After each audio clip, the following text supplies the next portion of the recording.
Okay, cool. It ends up being only 9 minutes and 54 seconds. That's plenty.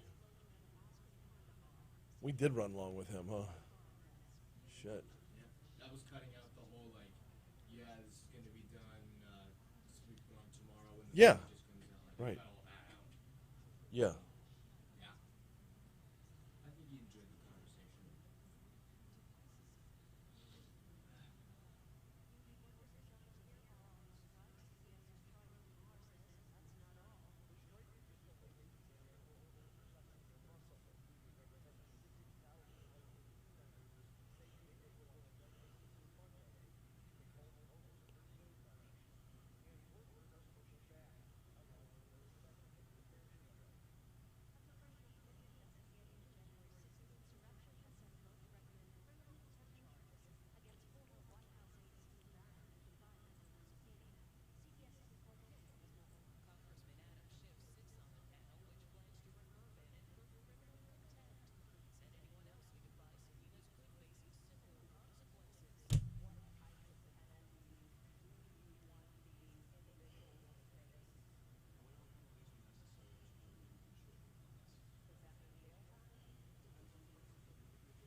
I was out at L'Auberge last night. I'm going to talk about this during the first segment. I was out at L'Auberge last night and could not get a Wi-Fi, could not get a cell phone signal to save my butt. So I never got in on my fantasy football for Thursday night. It never submitted. It's good, too. It's good, too, because I led with Tom Brady, who under 300 yards and had a pick. Yeah. Quarterback throws for, 231. It's not a good night for a Hall of Fame quarterback. Especially when he was playing like QB1 across the entire league up until then. Yeah, and I looked around, and oh shit, we need some Ogeron sound for this morning. I looked around the rest of the guys that were competing, and nobody else had Brady as their.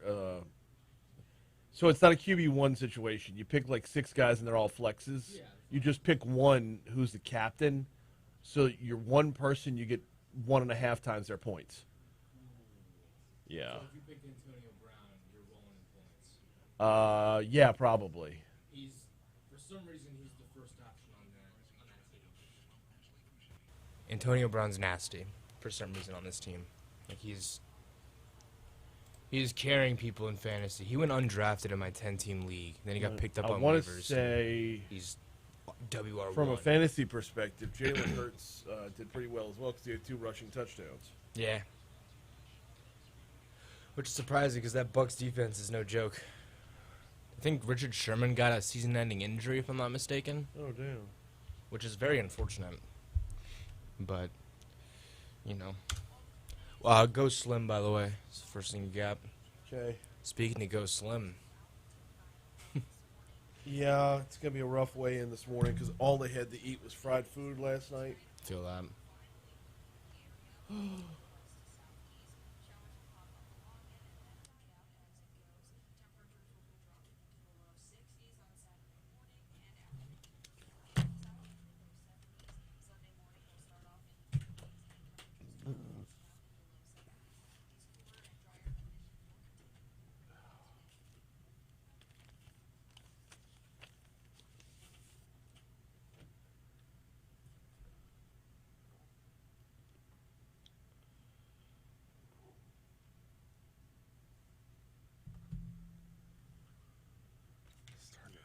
Earlier every day. So we're starting earlier every day.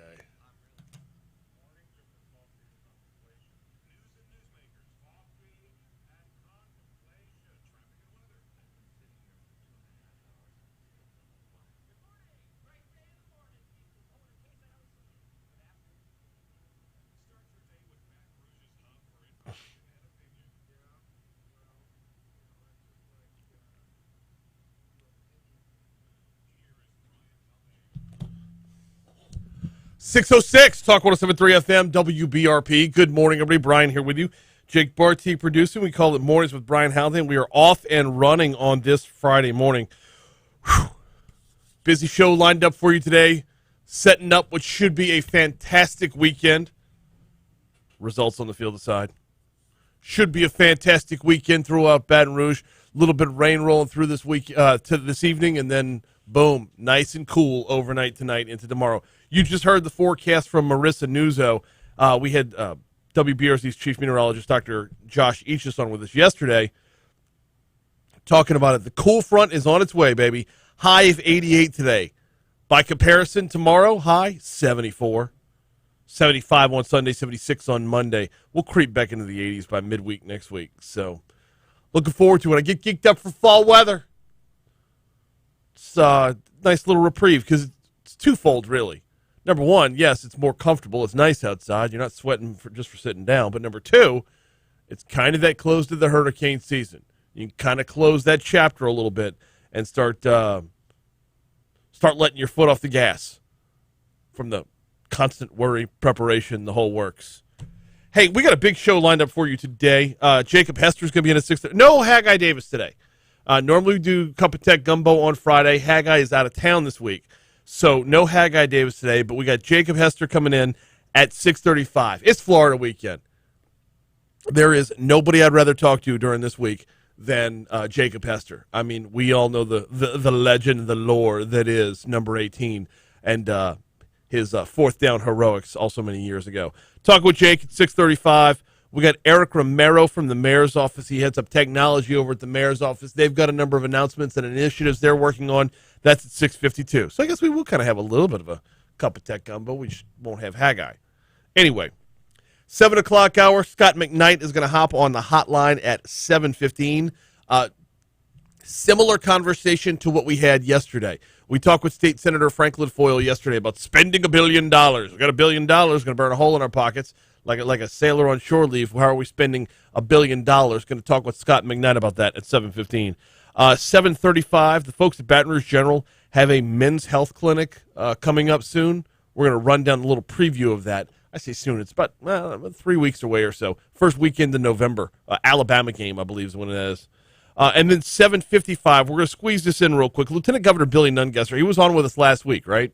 He's going to hop back on again today to talk a little bit about a bet he's got going for the Florida game and the Keep Louisiana Beautiful initiative. Going to squeeze him in at 7:55, which means we push the outside in back to the beginning of the 8 o'clock hour. In our 8 o'clock hour, Attorney Franz Borghardt is going to be in for a bonus legally served. And actor Peter Stormare. If you were watching us on YouTube yesterday, you've already gotten to hear this interview. Actor Peter Stormare, you know him from Fargo. You know him from Big Lebowski. You might know him from The Blacklist or just so many different outlets. Anyway, he's got a new movie coming out a new movie out today, actually, called The Grand Duke of Corsica. And it is bizarre, to say the least. Peter Stormare, he's from Sweden. Thick accent. And really good conversation. Really good conversation about the difference between, linear storylines and just getting artsy. So that's all coming your way today. Hey, I want to start off by giving a little shout-out to a few of my coworkers and a number of people in and around Baton Rouge. Last night out at L'Auberge, there was the 15th annual Celebrity Waiter event for the Children's Advocacy Center. And my coworkers, Michelle Southern, Brittany, and Abby Lee, were there with me as well, and just a host of folks from around raising money for the Children's Advocacy Center. What a fantastic event. I mean, it was just wonderful from start to finish. No, we did not come anywhere near winning, did not place anywhere near the top 5. Pat Shingleton won the whole thing, or the grand champion. Anyway, it was raising money for the Children's Advocacy Center, which is a fantastic cause. If you have not learned about what they do, I would recommend checking them out. They provide an absolutely vital need in our community, especially when you read about domestic abuse being on the rise over the last 18 months or so. The ripple effects of that down to the kids are just heartbreaking, to say the least. Anyway, I tell you that not so much to tell you about the Children's Advocacy Center and the work that they're doing, but getting back out to an event in public. I mean, talk about closing chapters. Getting back out to where we're actually out and about doing things. Oh, it just felt so good. The food didn't do me any favors. I mean, everything was fried. Delicious, by the way. L'Auberge does things top notch. But the moral of the story here is events are back, baby. Events are back. Get out and enjoy. Speaking of which, get out and enjoy this evening, live after 5 in downtown Baton Rouge. We will have more on that later on in the show. Going to take a break. When we come back, we're going to check sports. Got LSU and Florida squaring off tomorrow. Before we take that break, though, want to remind you about the folks at Go Slim Nutrition. Yeah, I didn't do myself any favors last night when it comes to my weight loss. Boudin balls don't help. Go Slim does help. Protein-based diet, you got the bars, you got the shakes, you got the meals, but it's not about that. It's about the accountability. Boudin balls last night, I'll go weigh in today. And then I'll sit down with Vicky or any member of her team and talk about, hey, you know what? We didn't budget for this. We weren't ready for it. Next week, let's do better. You're able to lose weight by just following the process without flipping your life upside down. Give them a call at 763-9627, 763-9627. They've got trial memberships going on right now. Want to sign up for 1 month just to kind of test the waters? You could do that, 763-9627. Or swing on by. I'll be there a little bit after 10 o'clock this morning. I'll introduce you to Vicky. We could share a bar together. We don't have to share one. I'll give you your own bar. Try the food is the point. They're on Bluebonnet at Perkins, right next door to Rouse's. GEAUXSlimBR.com is the website. Get on your path to a healthier lifestyle with Go Slim Nutrition.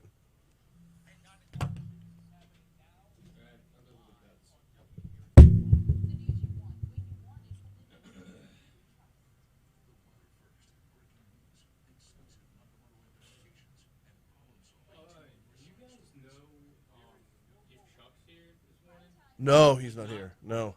Okay. So I don't know. I haven't done this in a couple weeks, and it just slipped my mind. So either y'all know when you're exporting the traffic reports, after I've cut them up and I'm trying to ingest them into wide orbit. Yeah. Where I export them to? Is it just Adobe? I thought it was just Adobe, but Audition keeps crashing whenever I'm doing that. So I thought. Is it Are you as MP3 or as wide orbit right? What? As wide orbit right, it's crashing. Go try and export it in Eagle. Try and export it from a different location and see if it's Adobe that's doing it or if it's something else. Okay. All right, we have a limited time. How much? Which cuts do you want? 12 of them from where? Osho. Yeah. What are they? We can practice. Watch out for elite neighbors. Who starts the secondary this week? Next made mistakes like everyone else versus Kentucky. It's strength and conditioning to blame for injuries. Whoa. Okay. My pencil's going. Ah, here's a pen. All right. Malik Neighbors.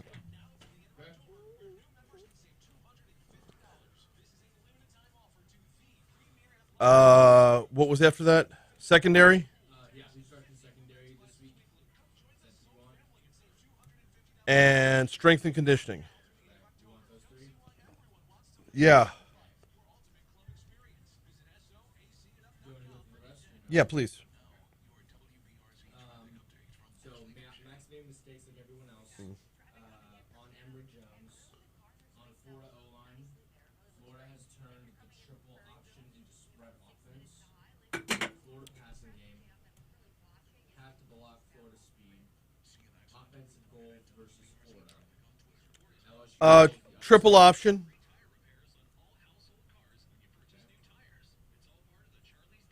And Florida speed.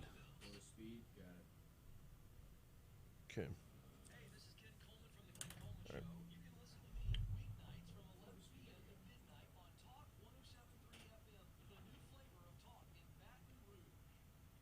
Booyah. Got it.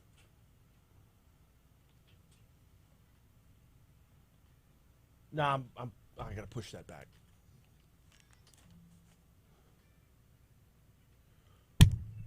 6:15, Talk 107.3 FM, WBRP. Mornings with Brian Haldane rolling right along. So LSU's got Florida tomorrow morning at 11. Gross. Hate 11 a.m. kickoffs. Nonetheless, though, going to be a lot of unanswered questions from LSU's side. They have just been snake bitten all year long when it comes to injuries. Actually, snake bites are the only injury they haven't had yet. Starting off with Keyshawn Boute's out. That means you're going to look for some new names at wide receiver, possibly Malik Neighbors. Receiver, I want y'all to watch out is Malik Neighbors, man. He's healthy, a young freshman right there from Como High. Runs great routes, strong hands, and has a great mentality about himself. He is going to be a great player for us. Meanwhile, on the other side of the ball, LSU has had injuries as well. Eli Ricks, he gone. Out for the season. Ali Gay's out for the season. Derek Stingley, we already know, is out. I don't believe he's been declared out for the season, but come on. So what's this revamped secondary going to look like? Coach Orgeron addressed that in his weekly radio show Wednesday night as well. Cardell Flata's going to – we moved him from nickel to corner, and Dwight McGotham's going to start at the other corner. And Cardell's an excellent corner. He's 6'2", about 175, got great footwork. And, I love him at corner. I love him at nickel. Sage Ryan is finally healthy, man, as he had 2 great weeks of practice. So we're going to play him at the nickel position. I think he's going to do very well. That's actually the name I'm looking for right there. That is fantastic, hearing Sage Ryan's name in the mix. Look, we're at a point right now where there's so much in flux and so many questions surrounding the future of the program, but I don't want to lose sight of the amount of young talent that's on this team. And Sage Ryan is definitely in this mix. Let's move over to the Florida side real quick. We're going to come back around to LSU's strength and conditioning a little bit, but let's move around to the Florida side real quick. What can we expect from Florida's offense? How are they going to line up? What's it going to look like? Coach Orgeron addressed this a little bit on Wednesday. It's funny, Dan and John Hevesy, their offensive line coach, were graduate assistant coaches with us at Syracuse. And that's when we ran the triple option with Donovan McNabb. And they still have the playbook. They've just turned the triple option into spread offense. Those guys run what we call a bluff play. It creates a lot of space. It creates confusion on your defense. And it gives the quarterback an option to run the ball or pitch it. That's frightening. When you look at what LSU's had trouble containing so far this year, then you couple that with the injuries in the secondary. Like, for example, let's go back to the Auburn game. Bo Nix was as slippery as a greased pig. Now take away the shutdown on the corners. You mix in confusion in the backfield with stretching the field out. Oh, man. And by the way, Florida's got a little speed to go with them as well. We got to block their speed. They have a great defensive end. Zach Ricardo, he leads the team in sacks and 6 sacks. Todd Graham's a great defensive line coach. He's going to blitz. There's a lot of speed on that football team. Kickoff is at 11 a.m. Pregame on the network starts at 9. Our coverage, I believe, begins at 7. If you're getting out towards campus tomorrow, it should be a nice, cool morning, to say the least. I'm not going to have time to squeeze this last one in. One of the things Coach O was asked about in his weekly radio show Wednesday night was as whether or not strength and conditioning had to do with any of the injuries we've seen. We'll get to that a little bit later on, possibly, if we're able to come back at it. Told you about LSU. The Saints are off this weekend. This is their bye week. They'll be back at it next week, I believe, playing Seattle. So got a full Sunday to ingest all the rest of the NFL. Quick break for the Fox Business Report right here on Talk 107.3.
All right.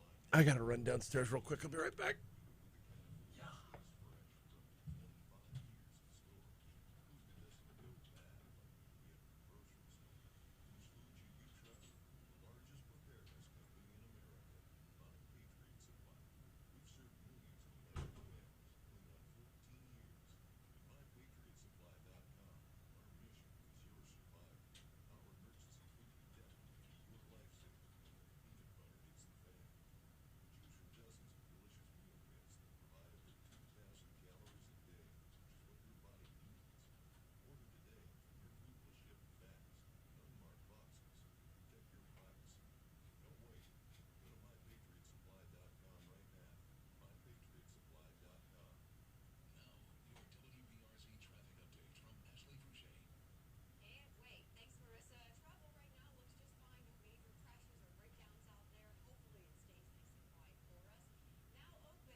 Oh, is this us? Yep. How? I don't know, man. This is all that was. Jesus Christ. 623, Talk 107.3 FM, WBRP, Mornings with Brian Haldane, rolling right along. Got CBS News coming your way in about 7 minutes. Got Jacob Hester coming up after that.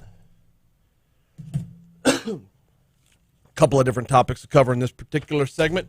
Kind of a news dump, as it were. First and foremost, the latest COVID numbers, they continue to impress. They continue to move in the right direction, trend in the right direction. Actually, you know what? We're not going to do that first. We're going to start off with the Baton Rouge Area Chamber, their latest economic indicator dashboard. This is something BRAC has been doing since the beginning of the pandemic. They were doing it weekly, scaled back to every other week, and then now it's out monthly. It's been telling us a lot about the recovery from COVID-19 from an economic perspective. The latest economic indicator dashboard for the capital region. Weekly unemployment claims continue to trend downward. They dropped for the third consecutive week, indicating that people are returning to work after the storm and the Delta wave of the pandemic. Hotel occupancy remains incredibly high overall, and especially benchmarked against the same week over the last 2 years. Now, the last 2 years is important simply because you can't just look at last year while we were in the middle of, all of this. You got to go back to 2019 before this stuff came down. So that's looking good as well. According to the Chamber, fears of a drop in consumer spending after the end of enhanced unemployment have proven to be unfounded, as the three largest parishes are well above pre-pandemic levels. So spending hasn't dropped off, and that's a good thing for us economically. And also from the Chamber, the full recovery of the job market still centers on the construction sector, which is about 6,200 jobs below its pre-pandemic level. The capital region lags its peers in job recovery due to its heavy reliance on this sector for high-paying jobs, which have not yet returned. Now, that being said, this is expected to kick into high gear next year, like early next year. We'll find out more about grown fuels at the end of this year. ExxonMobil's got some plans in the works. We talked with, the last time we talked with Adam Knapp from the Baton Rouge Area Chamber. He covered a lot of this ground, talking about what we can expect for the first quarter of next year based off of announcements that are finalized in the fourth quarter of this year. Move from that story to this story. File this under bleep that FEMA would only have to deal with in Louisiana. Saw this press release from FEMA yesterday. Financial assistance for reburials may be available to Louisiana survivors after Hurricane Ida caused damage to cemeteries. The level of messed upness in that one sentence is crazy. First of all, you're not going to bury survivors. That being said, financial assistance for reburials may be available to Louisiana survivors after Hurricane Ida caused damage to cemeteries. I can't imagine FEMA's got to deal with this anywhere else in the country. Who is eligible and what is covered? Damage to the grave site or above ground vault occurred as a result of Hurricane Ida. If that happened, you might be eligible. If the damage took place in one of the 25 designated parishes, we've been over that list a million times. If the grave or vault was in a privately owned, licensed cemetery or burial facility, and the reburial costs are the legal responsibility of an individual and not the cemetery. If you fall into any of those categories and you had trouble because of Ida, and you have to rebury somebody, FEMA can help you out. I know it's apparently a serious thing, and apparently has affected some people. Enough so that they sent out a press release. FEMA assistance may be available for reburials in Louisiana. All right. FEMA rolls into any other state in the country, and you're not seeing this happen. All right. That's 2 items. Third item, the one I led with. Let's go back to the COVID numbers. Because yesterday's numbers, we have until October 27th of the current mask mandate. We are within a 2-week window of the governor making a call as to whether or not this will be the end of the mask mandate for this go-around. Yesterday, we saw 842 new COVID-19 cases. We saw 28 new deaths reported. And we are now down to 472 COVID-19 patients in the hospital. The last time the mask mandate was lifted, that number was about 100 lower. So we're shooting for getting under 350 by the 27th. I say we're shooting for, like any of us have control over this. Whatever. The number that I'm looking for hospitalizations is if it's under 400. But there's also another number that we're looking for here, and that's percent positivity, or the number of parishes that are out of the highest level of risk. Earlier this week, Wednesday actually, when Wednesday's numbers came out, the number of parishes that were removed from the highest level of risk, just down to high or moderate, basically doubled from last week to this week. We went from 14 parishes last week being out of the highest level of risk of transmission or positivity up to 27. I believe I have that number right at 27. If that continues and hospitalizations continue to drop, while at the same time the vaccination numbers continue to rise, I really don't see the governor extending the mask mandate beyond October 27th. If for no other reason, you got to put it back in your back pocket until the next surge comes around. Every time the mask mandate is extended, fewer and fewer people are going to participate, and the sense of urgency just disappears. All right. That covered all of it.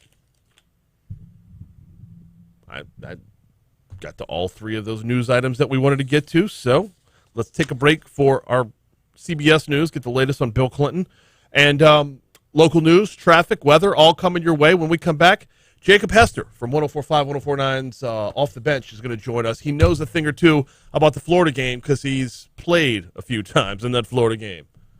And that's an understatement. Coming your way next.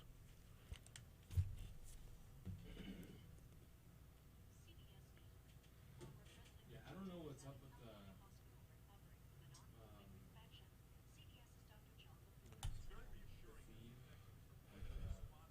the stuff that it gives us to play on air. Like, it's just what it is. Okay. Less time than usual. Morning, Christy. Welcome in, sweetheart.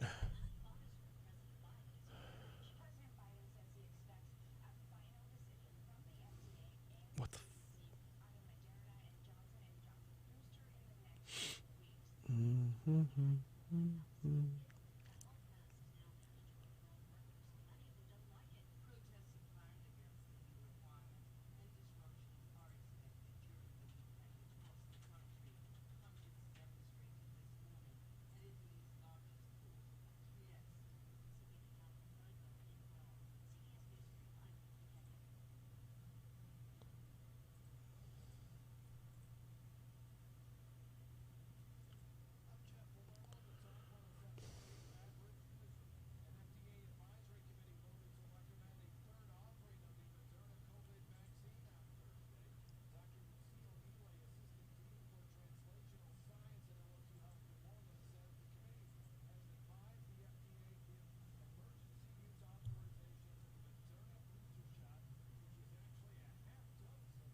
Morning, Renee. Morning, Eric. Morning, Tiffany. Morning, Colton. Morning, Clinton. What's happening, y'all? Welcome in. Colton says, shout out to the Southeastern Lions putting Louisiana on their backs this football year. Yeah. Ha! No kidding. Everybody else is falling off.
All right.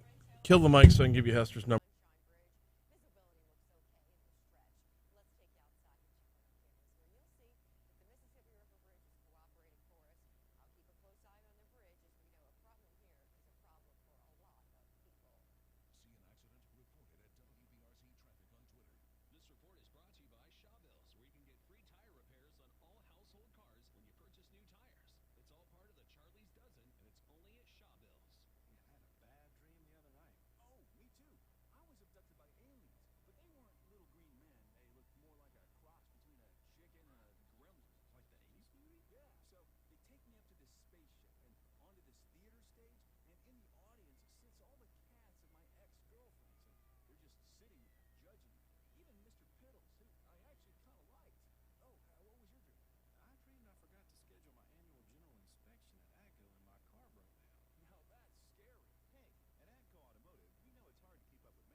Cool.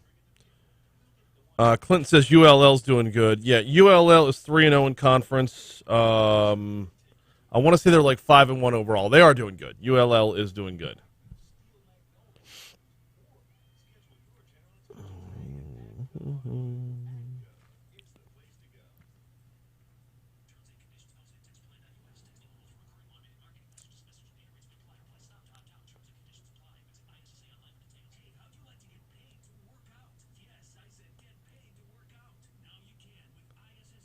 That's such crap. How would you like to get paid to work out?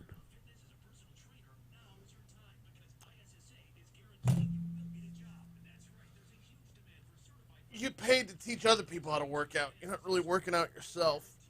Oh, it makes it easier because you're in the gym already, but it's not. There's not a one-to-one transfer there.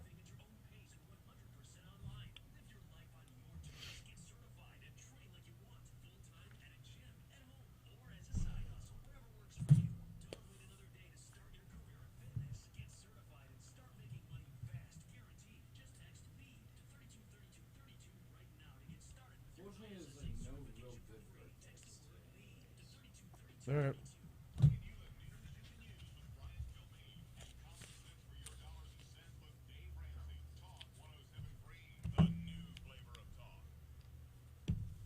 While the humidity is still here, you may run into some fog in the Baton Rouge area. There is a dense fog advisory out until 9 o'clock this morning. This afternoon will bring plenty of sunshine and temperatures in the upper 80s.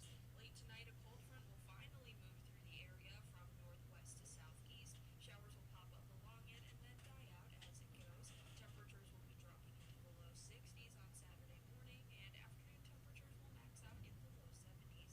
Sunday morning will start off in the 50s, and temperatures again maxing out in the low 70s.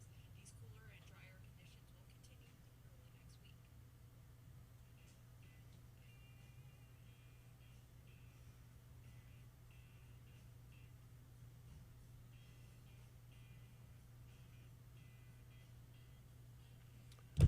638, Talk 107.3 FM, WBRP. Mornings with Brian Haldane rolling right along. So when you run down LSU's schedule every year, I know everybody gets geared up for Alabama. Alabama actually finishes third in my rankings of games that I get fired up for. Numbers 1 and 1A are Auburn and Florida. Equally fired up, if not more so, for the Florida game is Jacob Hester from 104.5, 104.9 ESPN. He joins us now. Jake, good morning, sir. How are you? Doing well. Actually headed to a remote. I know we typically don't do those this early in the morning, but T-Bob and I will be at the OG walk-on this morning doing OTB, so I'm fired up. You should be fired up. And, yeah, you got to get geared up with a remote. Like, it's a little early to be at a restaurant, but considering it's an 11 a.m. kickoff, it's a little primer here. You know, you're getting ready. We are pre-gaming for what we have to do tomorrow. Exactly right. Exactly. Let's start with the Florida game. I know not everybody ranks this one as high as you or I do, but why does Florida get you so fired up? Well, I actually think, like, when I was playing, it was our rival. Yeah. And I know they're in the East and we're in the West, but when you think about what this series is, and, you know, they win a Natty in 06, we win one in 07, they win one in 08. I mean, you're talking about booking national champions. So it was always a really good game. And you have polarizing players on both sides. Certainly during my time, it was the height of Tebow time. And so, you know, all eyes were on Florida, even if you weren't a Florida fan. And these two schools don't like each other either. Let's go ahead and lay that out there. I mean, these games are tough, physical. There's trash being talked all over the place.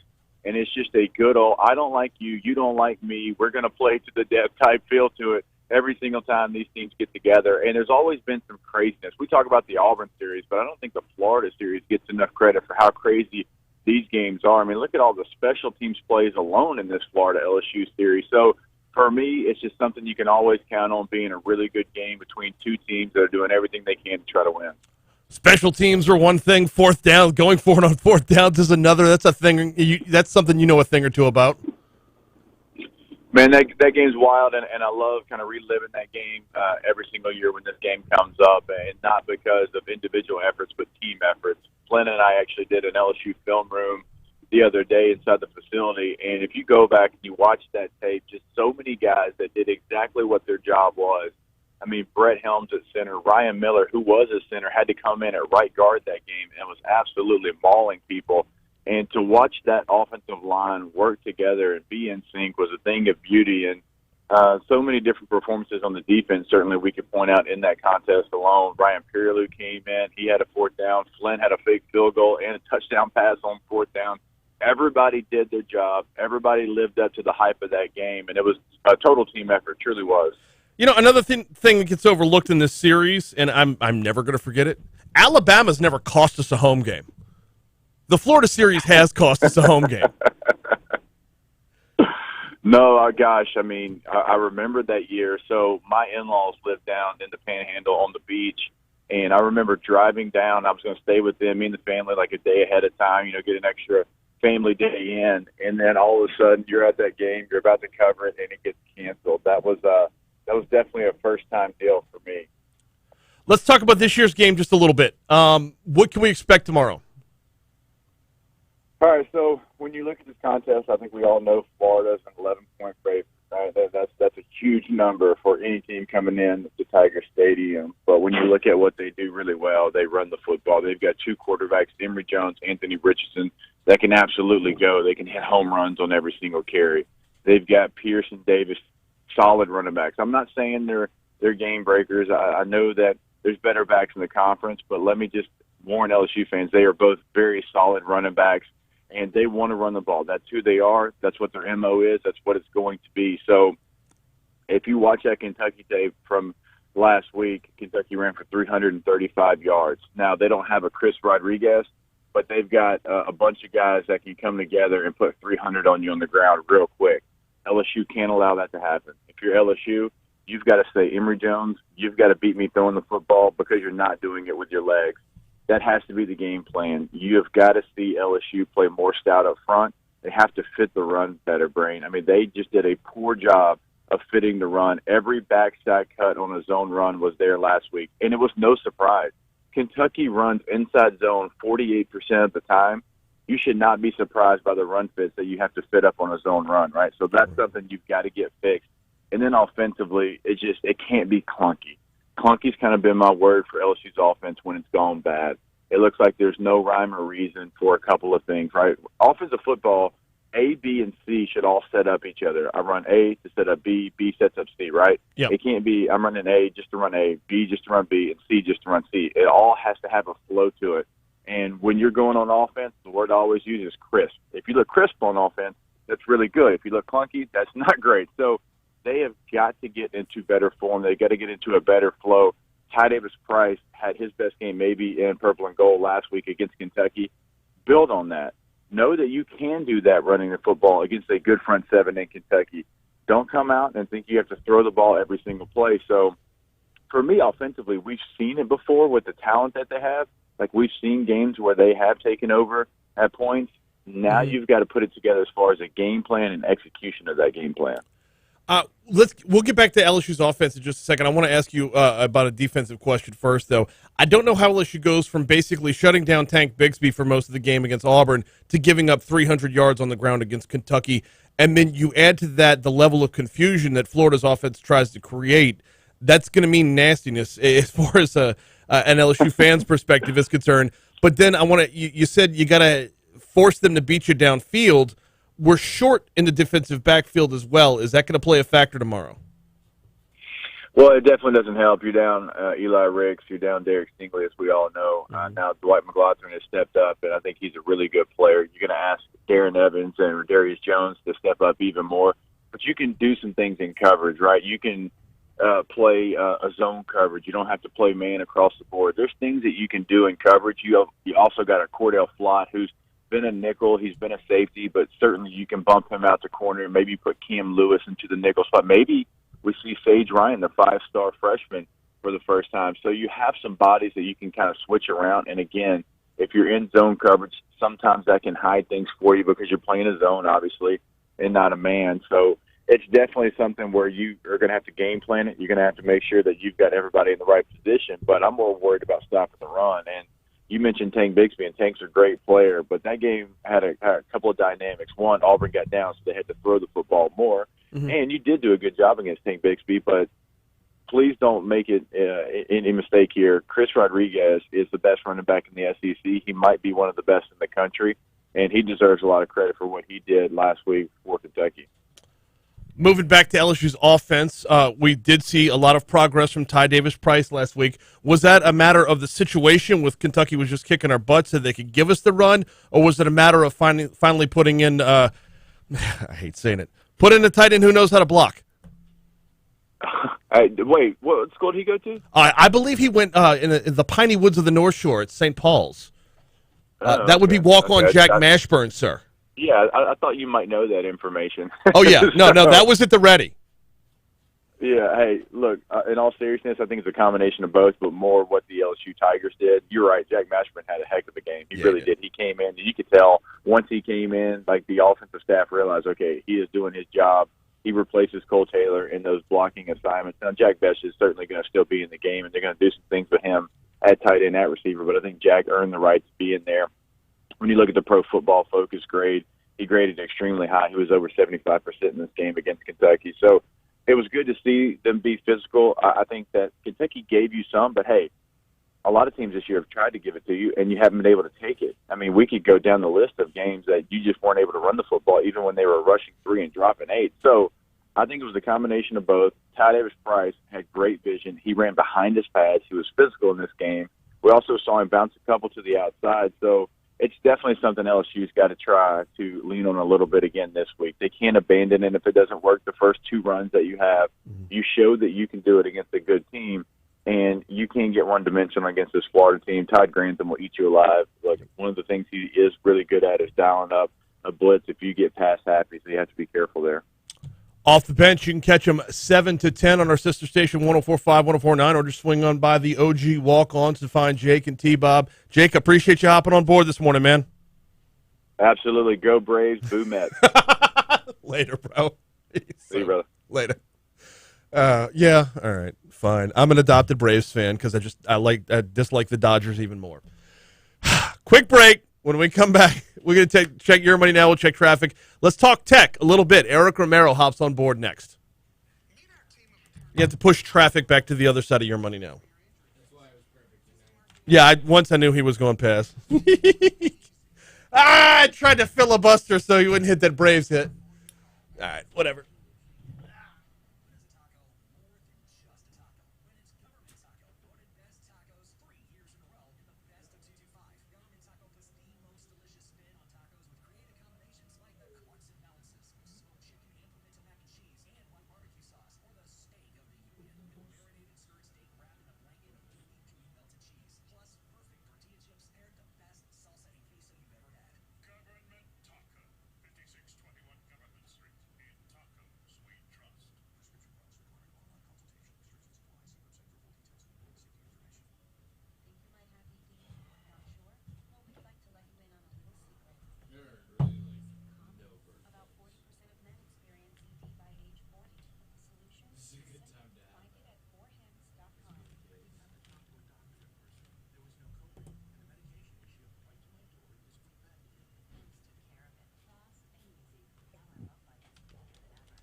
There it is.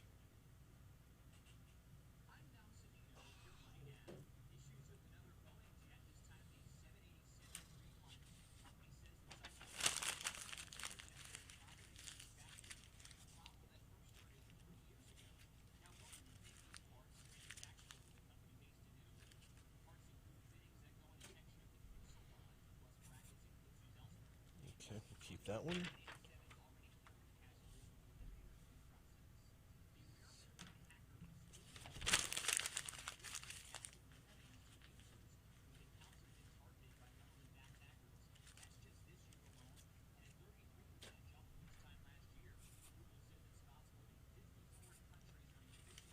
Huge day in sports history. Yep.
6:53 at Talk 107.3 FM WBRP. Thanks again to Jacob Hester for hopping on board to break down LSU, Florida, coming up tomorrow at 11 in Tiger Stadium. Now, normally on a Friday at this time, we're talking technology, right? Haggai Davis usually in for a cup of tech gumbo. Well, Haggai's out this week. He's out of town, actually. But we can still talk a little technology. It is Cybersecurity Awareness Month. We've got a few things to talk about with the City of Baton Rouge, Parish of East Baton Rouge, Director of Information Services. That would be one Eric Romero, who joins us now. Eric, welcome back to the show. How are you, sir? Hey, good morning, Brian. I'm doing well. How are you? Doing all right. Glad to have you on board this morning. Y'all have a couple of things going on right now with the city parish that we need to know about. Let's start off with the public presentation on cybersecurity. What are we looking at here? Yep. So cybersecurity is extremely important inside city parish. The threats are changing daily. We heard in the lead-in just now, Google is blocking so many ransomware threats from foreign countries. So internally, we're constantly adapting our policies and technologies, doing a whole lot of training of the employees because we realize that the public expects us to protect their data and their systems because, it is their systems and data that we're managing. But also, aside from just the internal aspect, we saw the need to take more of a community approach to cybersecurity because it needs to be a priority for everyone. So think about it at the personal level, identity theft, small business. If they get hit with ransomware, they have limited resources that could cripple their operations. And the kids now are getting more involved with technology at an earlier age, especially due to the pandemic, and they really don't understand the type of threats that are out there. So this is the second year we're doing this. And it coincides with Cybersecurity Awareness Month. We're holding a cyber workshop on the 25th of October at 6 p.m. It will be virtual, and you can find out more information at brla.gov/cyber workshop. You can register there. Gives you the presenters, but we basically will cover those three aspects: how to protect yourself from a personal level, how to protect banking and identity, and then things to consider about your kids and children. Absolutely. And yeah, it's threefold here, and you got to address all three. It is a tough spot to be in because I find a lot of those that would need the most help when it comes to cybersecurity, you'd probably need something in real life. We're not there yet, though. No, not yet. But it is something, and we were prior to the pandemic, and I mean, like 2 months before the pandemic really shut us down. We did do a few in-person presentations to some homeowners associations and church groups, and it was very well received. One of the groups asked us in. It was a church group with mainly older citizens, but there was still a concern because, one, they were getting more into technology and didn't understand it, but then some of them were also taking care of grandkids that, as I said, they're all about technology, and they wanted to know what did they need to do to ensure that their grandkids and kids were protected as well. Yeah, and like it or not, we're a good 19, 20 months into our world moving a lot more online, and the hackers and those that wish to do us harm or wish to do us ill have a ridiculous head start. So playing catch-up is not going to be the easiest thing, but you got to start somewhere. So yeah, definitely. And I can tell you, so I'm embedded. I'm dealing with IT every day with city parish.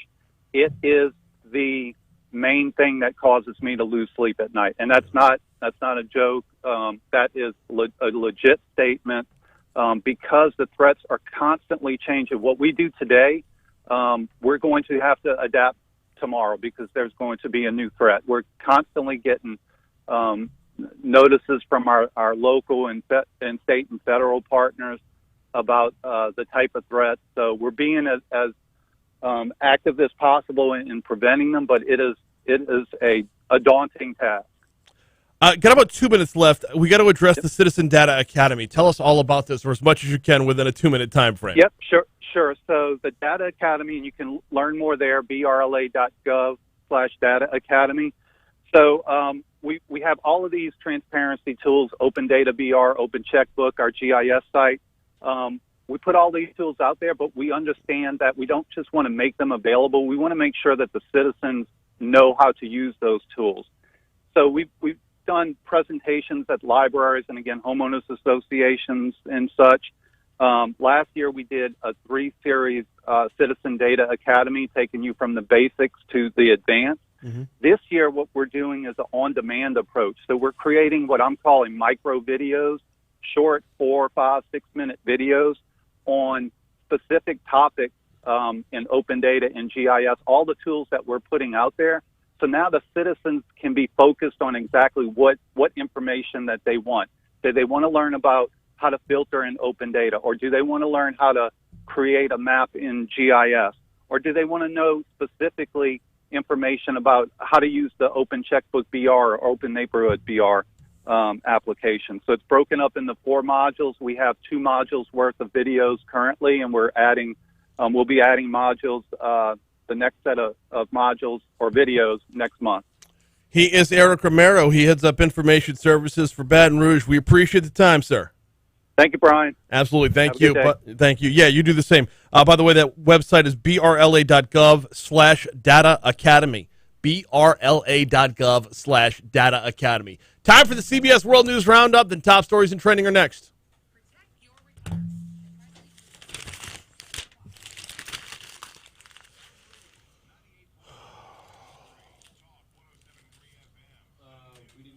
We did. I know. It was a busy hour. I got time. Cool. Golly, they're scheduling stuff early. Tedious schedule they gave us. Adapters. There's no way I can let this be the only one that All right.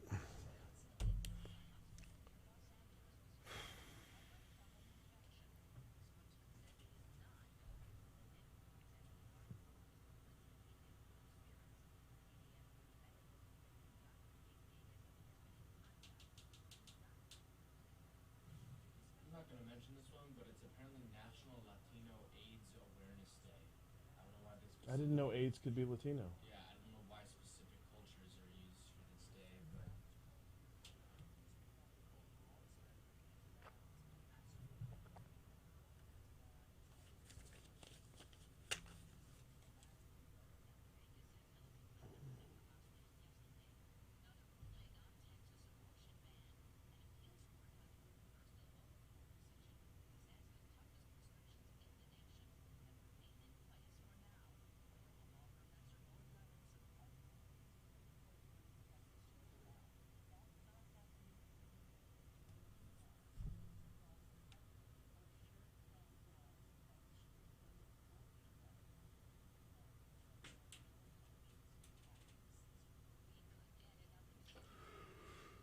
Excuse me.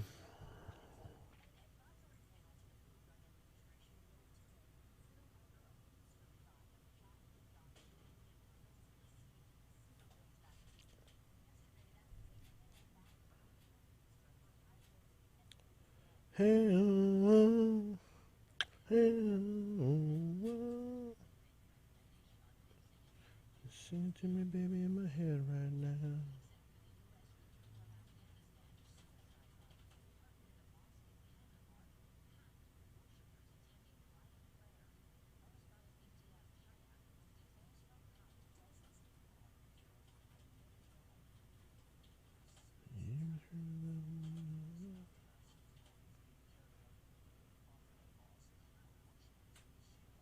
So my 4th graders roll into Holy Family last night.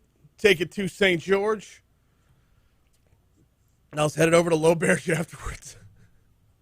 And so I had to meet my wife wasn't at the tournament over there because she had the other 2 kids. I had the 4th grader. So I come back across the river. She meets me at Low Bears. But as we're leaving the gym, my 4th grade daughter asked me, "Dad, are you dropping me off at home?" I was like, "No." And she asked me where only I could hear, but I responded kind of where everybody could hear. We're walking out of the gym after a win, a 4th grade basketball win, right? We're walking out of the gym, and she goes, "You dropping me off at home?" I was like, "No, we're going straight to the casino." It's just in the context of like walking out of a fourth grade basketball game, telling your 9-year-old you're going to the casino. Oh man, a lot of fun. God, what a good time last night. So good to be back doing stuff. Live after 5 today. Oh, I gotta pull up the calendar. Hey, real quick, are we interviewing somebody for Men's Health? Oh, shoot. Yeah, you need a name, don't you? I would like a name. Sorry. Dr. Matt Bumgardner. Bumgardner. Bumgardner. Bumgardner. Yes.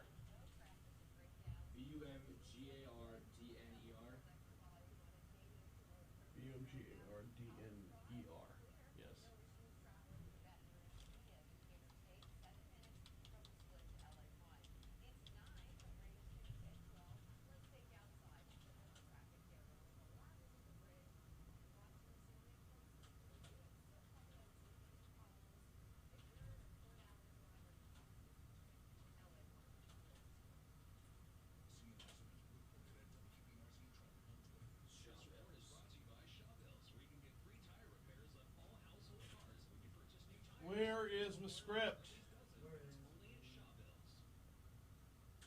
Complete collision now, too.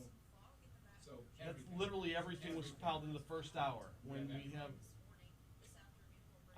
I'll talk with somebody in traffic about that. That's just not right. do whatever you guys want. It's that's not it's not fair to the clients. Also, if you did it when they asked, you would have no sponsored live reads for the majority of the show. Right, and the 7 o'clock hour is the most listened to hour. So, but chronologically, I've got Muya up next. If we dial it back to where we were, okay. I'll do that before top stories.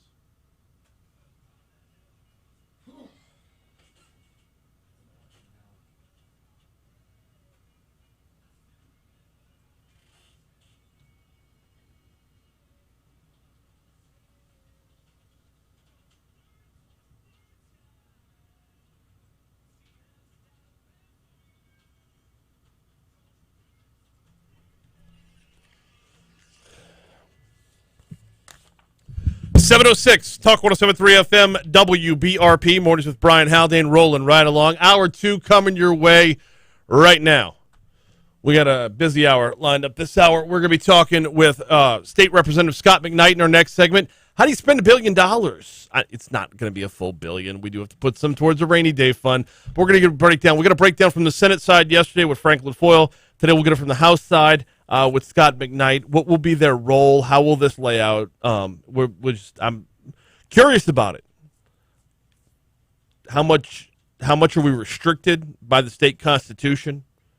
We'll talk about all that in our next segment. Also, Dr. Matt Bumgardner with Baton Rouge General is going to hop on board at 7:35. He is a doctor of sports and family medicine, and he's going to be talking about the Baton Rouge Clinic has a Healthy Men Project coming up in the first weekend in November. So you got a couple weeks to sign up for this.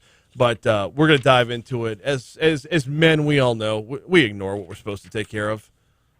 It's nice to have a reminder once in a while about getting the proper screenings done, the proper tests done, getting caught up.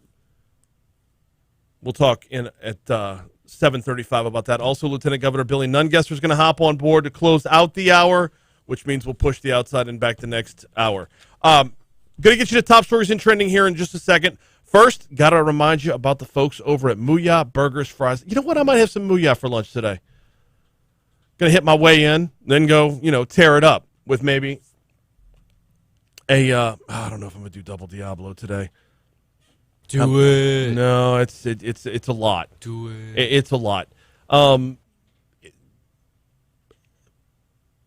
Maybe a mushroom Swiss burger for today. That's looking good. I'm scrolling through Muya's menu right now. They've got 2 locations in Baton Rouge, one on Segan and Industrialplex, one on Blue Bonnet at Highland. If I wanted to stick somewhere close to the diet, I can get that low-cal burger. It's got the iceberg lettuce. Or I can go the paleo route, also wrapped in the iceberg lettuce. They've got a gluten-free option on the menu as well.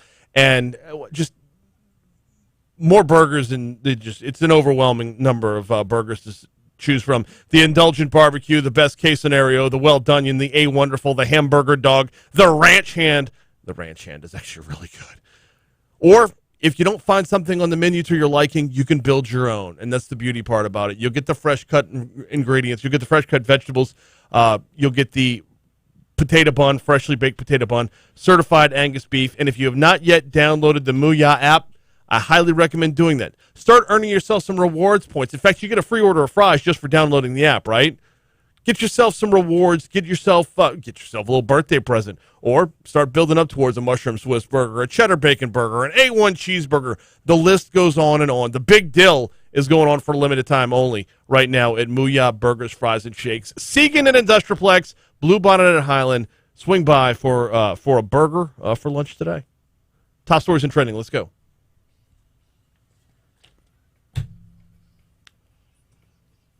I'm going to get a Big Dill.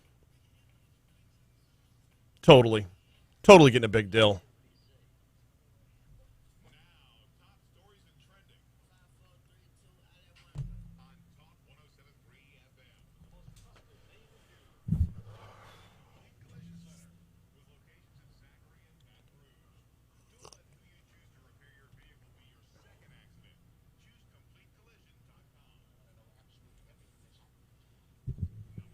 Yeah, I'm getting a Big Dill for lunch today. I'm scrolling through. I haven't had it yet. It's only available through October. Kind of have to.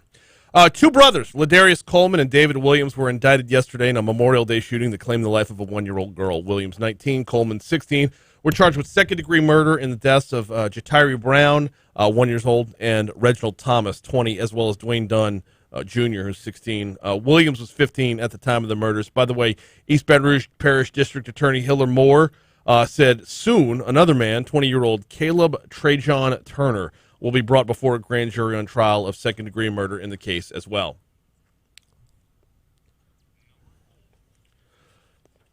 An LSU professor who served as chair of the Department of French Studies has been removed from her position.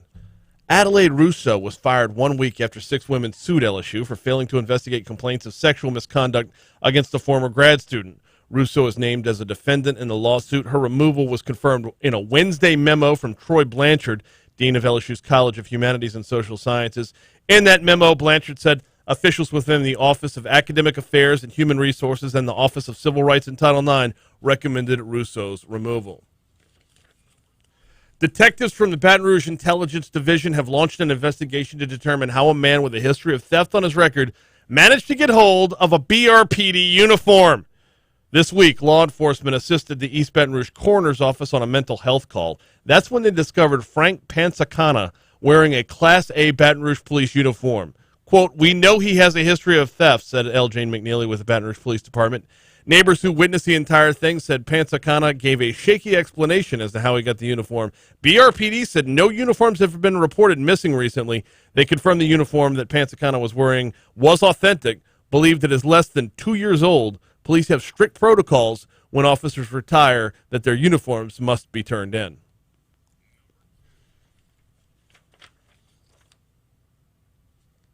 I mean, they've had trouble recruiting. Maybe just keep the guy. You're down 100 officers. Somebody wants to play dress up. Just give them a book and let them write tickets. Police scoured the area around the airport in Baton Rouge late Thursday for a violent group of teenagers who managed to overpower guards and escape the juvenile detention center. 4 of the 5 juveniles who escaped had ties to murder cases, sources told our news partners at WBRZ. The 5th escaped juvenile had an armed robbery charge.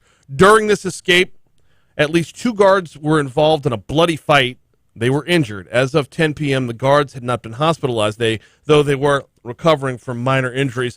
Update as of this morning from BRPD. 4 of the 5 juveniles that escaped are now in custody. 1 is still at large. The juveniles stole a vehicle on their way out. That vehicle has been recovered as well. 2 people were injured in a shooting on Southern University's campus early this morning. The shooting occurred between 2 and 3:30 in the back of campus near the dorms. The victims, who are reportedly not Southern University students, sustained non-life-threatening injuries. They were taken to an area hospital for treatment. Southern sent notice of the shooting through the JAG Safe text alert. around between 3 and 3:30 this morning was when they sent it out. Those are your top stories this morning. Taking a look at what's trending. Former President Bill Clinton's in a hospital in California being treated for a non-COVID-related infection, a spokesman said last night. Spokesman Ángel Llorena said Clinton was admitted to the University of California Irvine Medical Center on Tuesday evening. He's on the mend, in good spirits, and is incredibly thankful to the doctors, nurses, and staff providing him with excellent care. That's your top stories in trending. We are going to take a quick break in just a minute. Before we take that break, though, got to tell you about the folks over at Baton Rouge Mattress Outlet. If you are not getting the best night's sleep possible, you need to go see Mitch at 4065 Florida Boulevard in Mid-City, or the corner of Jefferson and Hoosier 2 down in the southeastern portion of the parish. I got to tell you, having a new mattress, having a mattress that works for you, makes all the difference in the world. I only get a few hours sleep at night. I got to make the most of them, which is why I went by to see Mitch. I'm down with the hybrid mattress. It is fantastic. You might not be down with it. You might like the pillow top. You might prefer just a straight-up cooling gel. Whatever the case might be, go see Mitch and his team over at the Baton Rouge Mattress Outlet to get yourself set up for a good night's sleep. You can't be as productive as you want to be throughout the day unless you're getting that good night's sleep the night before. So, 4065 Florida Boulevard, 18181 Jefferson Highway is the technical address. It's the corner of Jefferson and Hoosier 2. They've got great financing going on. They've always got great deals going on. If you mention you heard about it right here, you will get free delivery as well at both locations of the Baton Rouge Mattress Outlet.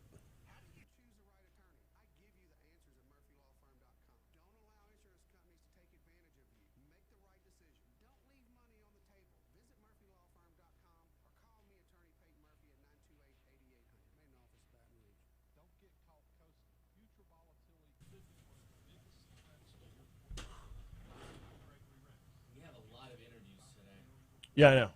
We got 1, 2, 3, 4, 5, 6, 7. Mm-hmm. That is 10 articles. Am I doing ones even for Nungesser, even though it's only like 3 minutes? Yes, please.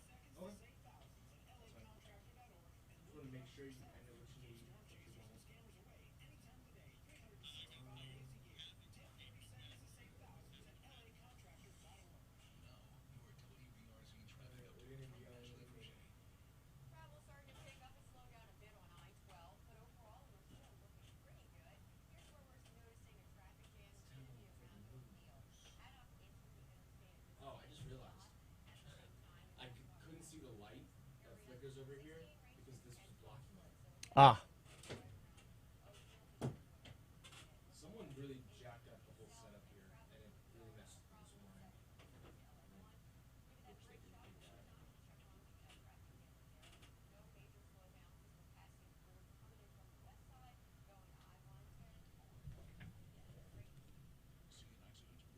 By the way, if I had a moment on air to interject your movie segment, it's actually National Mushroom Day. Oh.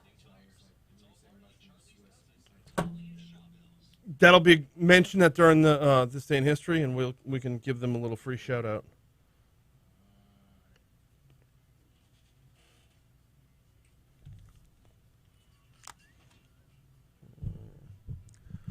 .717 Talk 107.3 FM WBRP Hour 2 of Mornings with Brian Haldane, rolling right along. So here's the scenario.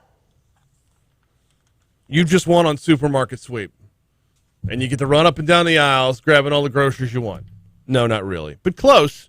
State's got $1 billion. Where are we spending it? Joining us now, State Representative Scott McKnight. Scott, welcome back, sir. How are you, man? I'm doing great, Brian. How are you this morning? Doing very well. So the headline about the state having $1 billion surplus that they've got to spend, that sounds a lot more fun than the reality of it. What are we looking at here?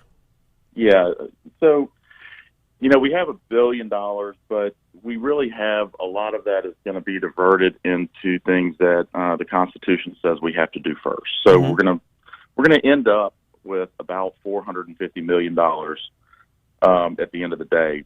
$300 roughly 350 million of the original billion will have to go to the Revenue Stabilization Trust Fund, and then after that, we're going to have to send 25% of that to the Rainy Day Fund, which pays for helps us take care of years that we have shortfalls as opposed to a surplus like we do this year.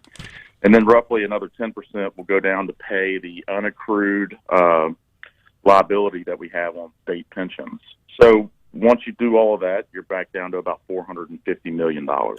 Okay, hang on. The Revenue Stabilization Trust Fund is not the same thing as the Rainy Day Fund.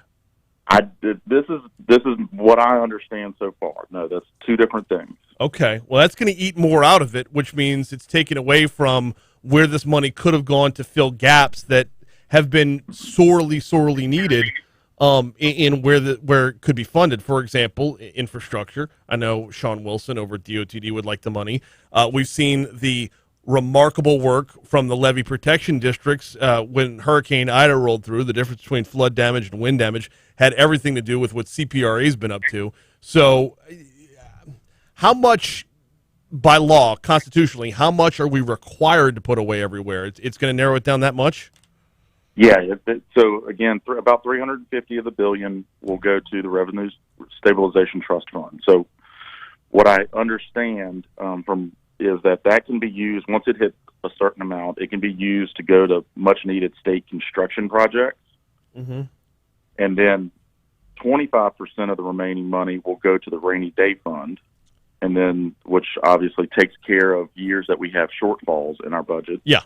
And then 10% goes to the unfunded accrued liability. Which so once you do all of that, you're left with about $450 million. Okay, so of that $450 million, how do we break that down, and where do you see it end up going?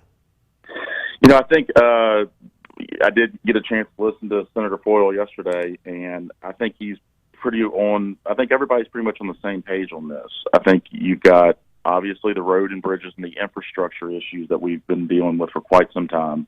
Not only, particularly here in Baton Rouge, but all over the state. We've got many, many projects that have been on the back burner for quite a while that we need to catch up on, and bridges that need to be repaired. But then, as y'all also discussed, the coastal restoration projects that CPRA has been working on that proved to be extremely effective during Hurricane Ida for some very, very, very, parts of the state that had some big potential to have a lot more damage, as they did already. I mean, the wind got them, but it could have been a lot more flooding in those areas had we not had these coastal restoration projects that have been taken care of with the levees and everything else. So I think you'll see some of the coastal restoration projects funded with this. And then we have a lot of deferred maintenance on our campuses across the state. So I think that using the money there would be probably priority as well. So that enters the realm of, if the money gets narrowed down too far, you really can't. I mean, once you start narrowing it down, you really can't build a whole lot of roads once you get under a certain threshold.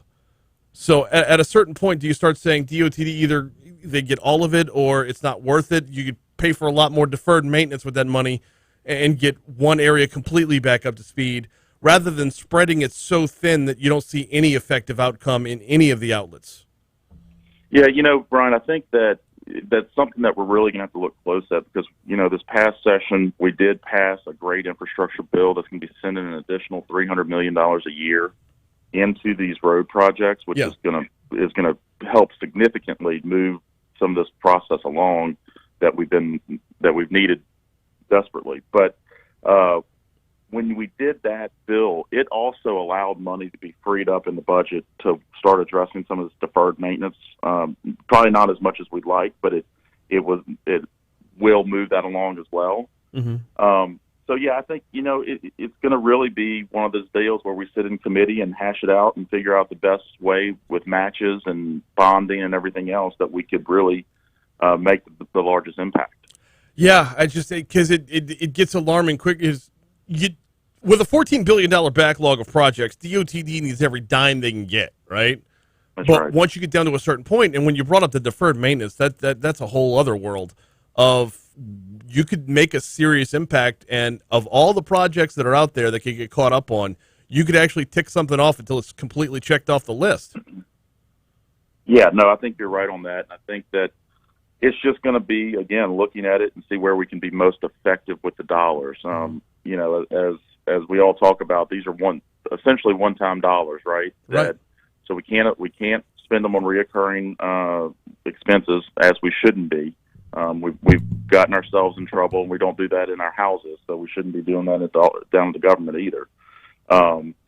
So, you know, picking off these one-time projects and getting caught up would be great. You know, another option we have is the state has debt, and we could use it to pay down debt, which has a long-term impact on money we're spending out of the budget every year as well.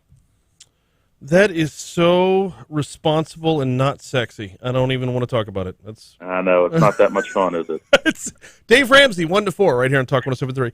Hey, look, we should all listen to Dave before we go back down there and figure out how to spend this. I don't know how he's not the Secretary of the Treasury. I mean, seriously. So actually paying down debt is probably not the worst idea because it frees up more money in the future. You live like no one else to live like no one else, as Dave likes to say. That's exactly right. And look, I listen to Dave. I do think that what he preaches is you know, an effective method, obviously. And, you know, there's been discussion of how can we send this back, money back into the pockets of the citizens. I mean, which is I'd love to do. But, you know, I think that in order to do that, we've really got to take care of some of the problems we have currently with this money so that we can do that in the future. We've got so many issues with the deferred maintenance, the roads and the debt, that we've got to knock it out so that we can head down that road to keep that money in everybody's pocket, not bring it to the government. I like that idea too. Maybe it's cynicism, but I'm resigned to the fact that, or the thought that that's never going to come to fruition. That is the nature of things. Hey, Scott, what are we looking at timeline wise? How does this decision making process play itself out, and we get this money from where it's proposed to be right now to where it needs to go? You know, I haven't heard of any. I haven't had a conversation yet about maybe a special session to come in and do this. Mm-hmm. I'm not sure what leadership is thinking about right now as far as, is this something that we could lump in?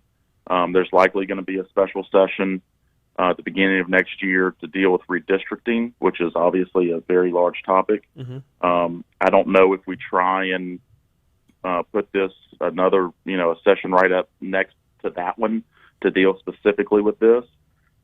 It's getting to a tough part of the year, obviously, to get everybody together with all the holidays and everything coming up. Mm-hmm. Kids getting out of school, it just makes scheduling things difficult, but it's obviously not too difficult we couldn't do it. But I really hadn't had a conversation with any of our leadership just yet to see when they're thinking to get together for this. All right. Well, hey, let's rewind the clock to how we got the $1 billion in the first place. And we spoke with Frank LaFoyle about this yesterday. This is a matter of the Revenue Estimating Conference being conservative, not knowing what was going to come of the pandemic, correct? Yeah, that's right. I mean, we were obviously, with all the different, with COVID and the impact of that on our businesses and everybody else, we weren't real sure, or they weren't real sure of how confident they were going to be in the revenues for our businesses and incomes, and how that really shake out for the taxes and what it brings to the state. And so they were extremely conservative. So I guess it's a really great thing, obviously, that we outperformed those projections, which means that our economy is getting up and moving faster than they thought. But some of that is also due to the COVID funds, federal dollars, that we received, that maybe we still have some of, or the impact it actually ended up making on our state economy. Is there a way to replicate that level of conservatism in budgeting as a matter of making that the model? I mean, we have our income as a state can be very, very volatile based off of everything from sales taxes to it's not as stable as other states have theirs set up. Is there a way to make this the norm to where we got money to divvy up at the end of the fiscal year? Yeah, I think that you've seen some moves made in the past year or two that we have tried to put limitations on what we budget for. So REC, the Revenue Estimating Conference, is going to do is project the economy almost as accurately as they know how.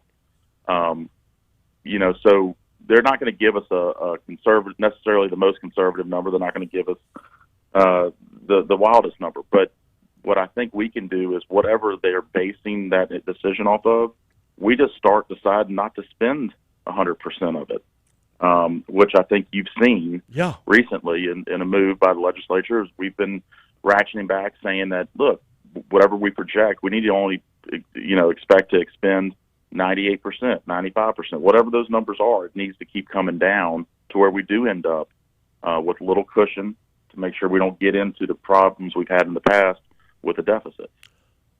When it comes to the big chunk of this that you were talking about has to go towards potential future shortfalls. What are we looking at for next year?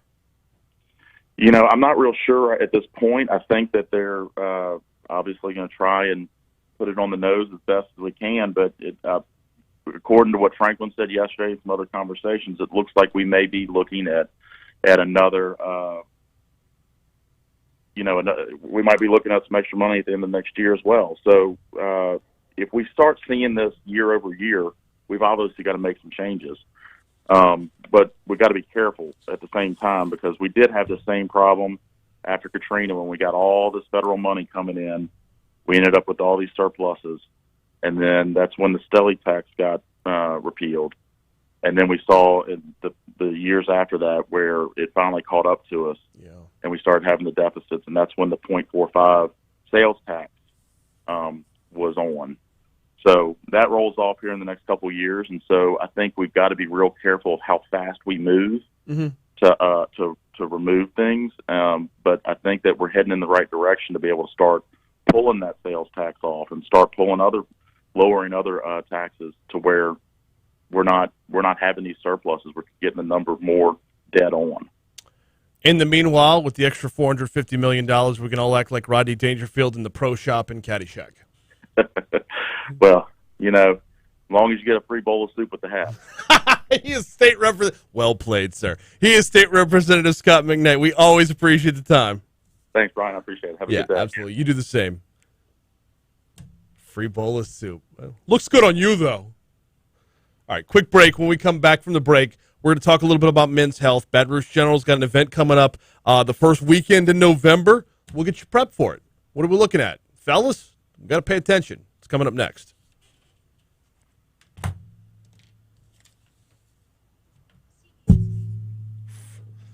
You get a free bowl of soup. That was nice. Hi, Doctor. How are you?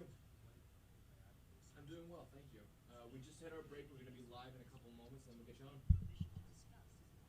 Thank you. Please hold. Just flying through these.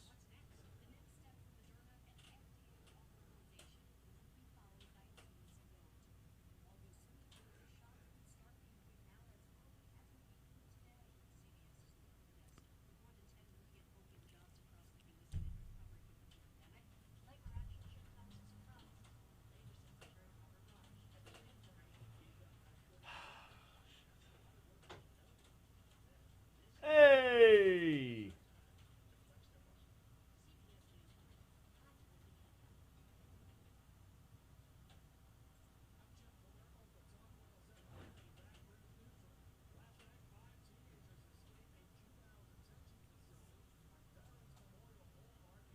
The juvenile age is just like up to 17. Mm-hmm. What's up the youngest person in juvie? Oh. That's something I want to look up.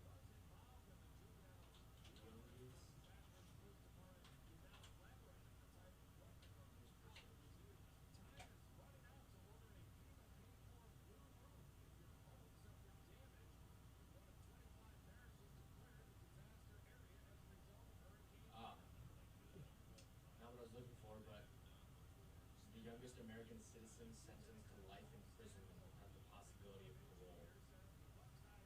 2001, 13-year-old first juvenile. Florida. The youngest kid ever arrested was 4 years old. Yeah.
We're done. I didn't think so, but I'm not going to close that until you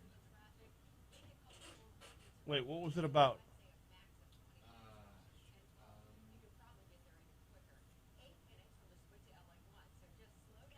Strength and conditioning. No, I'm done.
Yep.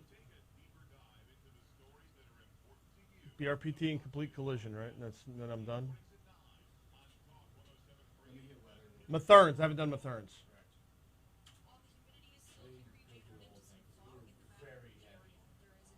Yeah, I know. Sucks. Did. Baton Rouge Mattress, I did.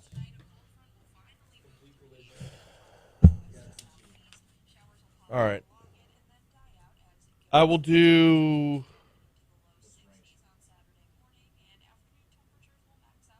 BRPT. No, I'll do complete collision on the back end of this.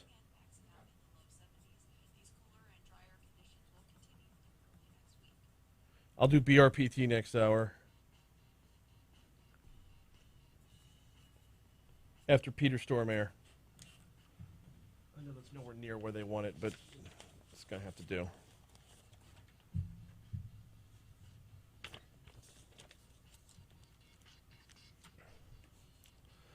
.737 Talk 107.3 FM WBRP. Mornings with Brian Haldane, rolling right along. Thanks again to State Representative Scott McKnight for hopping on to talk a little bit about spending, taking $1 billion and knocking it down to $450 million, and then spending that $450 million. You really start to get into the question of, once it gets down to a certain number, is it worth dedicating to things that are going to cost? Like, can you dedicate things to big ticket items when you run out of big ticket dollars?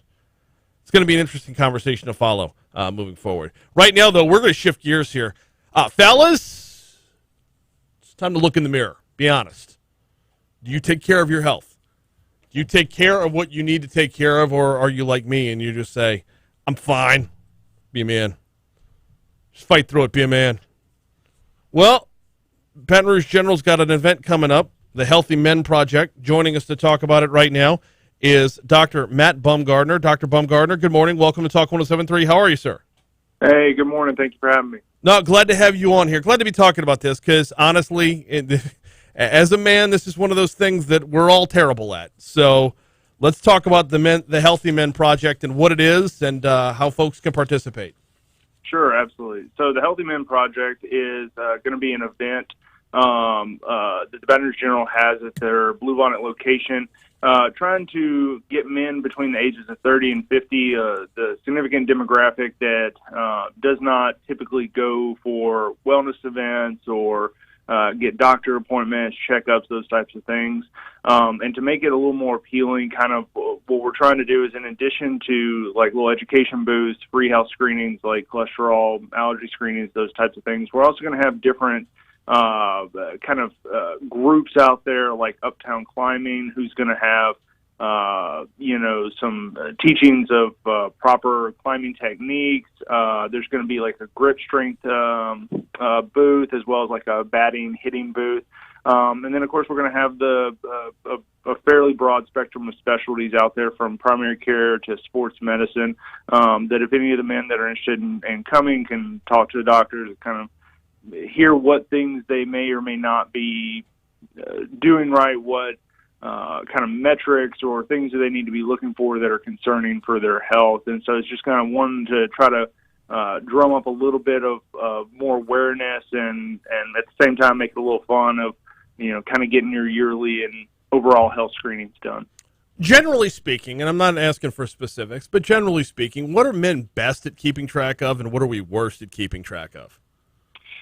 So probably the worst thing that we're probably at is probably remembering that that doing a yearly appointment, even if you think you're healthy, is still important to have your blood pressure checked, basic lab work like cholesterol done. Probably one of the best thing that men are at is probably noting whenever something is preventing them from doing the things that they want to do. Men tend to, across the board, be very conscious about how their health affects their ability to provide for their families.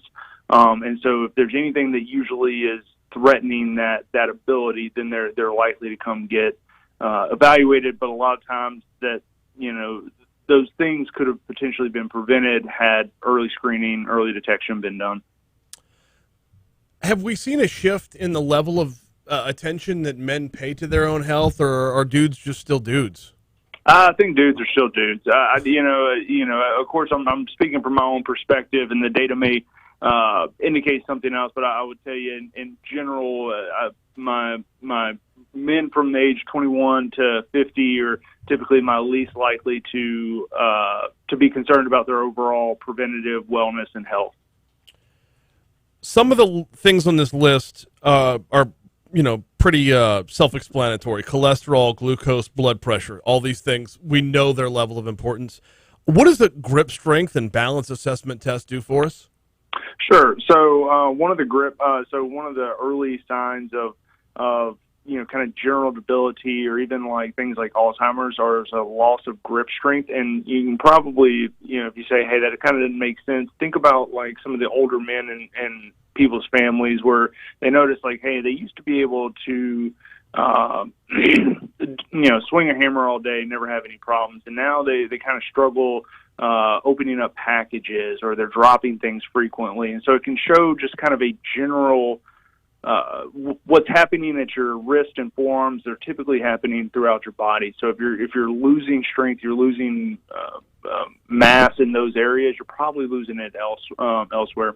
Balance is kind of like the same thing. We know that, especially in our geriatric population, one of the best predictors for having a hip fracture that's going to potentially be very damaging to their overall health is what their balance is before the fall, before the hip fracture. And so knowing if I have some balance issues, there's probably some core strength, core muscles that aren't where they need to be, and strengthening that, improving your balance helps reduce the risk for falls. And of course, as we get older and our bone density gets less, the risk of having a bad break is higher.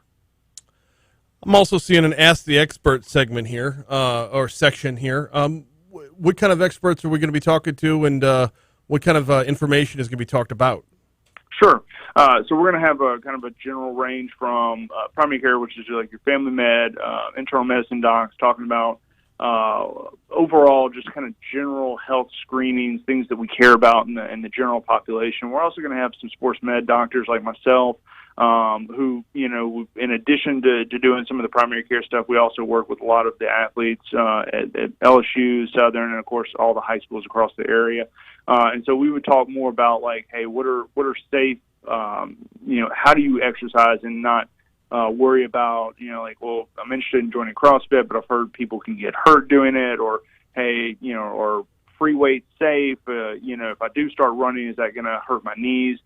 So those are all the kind of things that we can clarify and answer and stuff if people are motivated to start moving into a more healthy realm.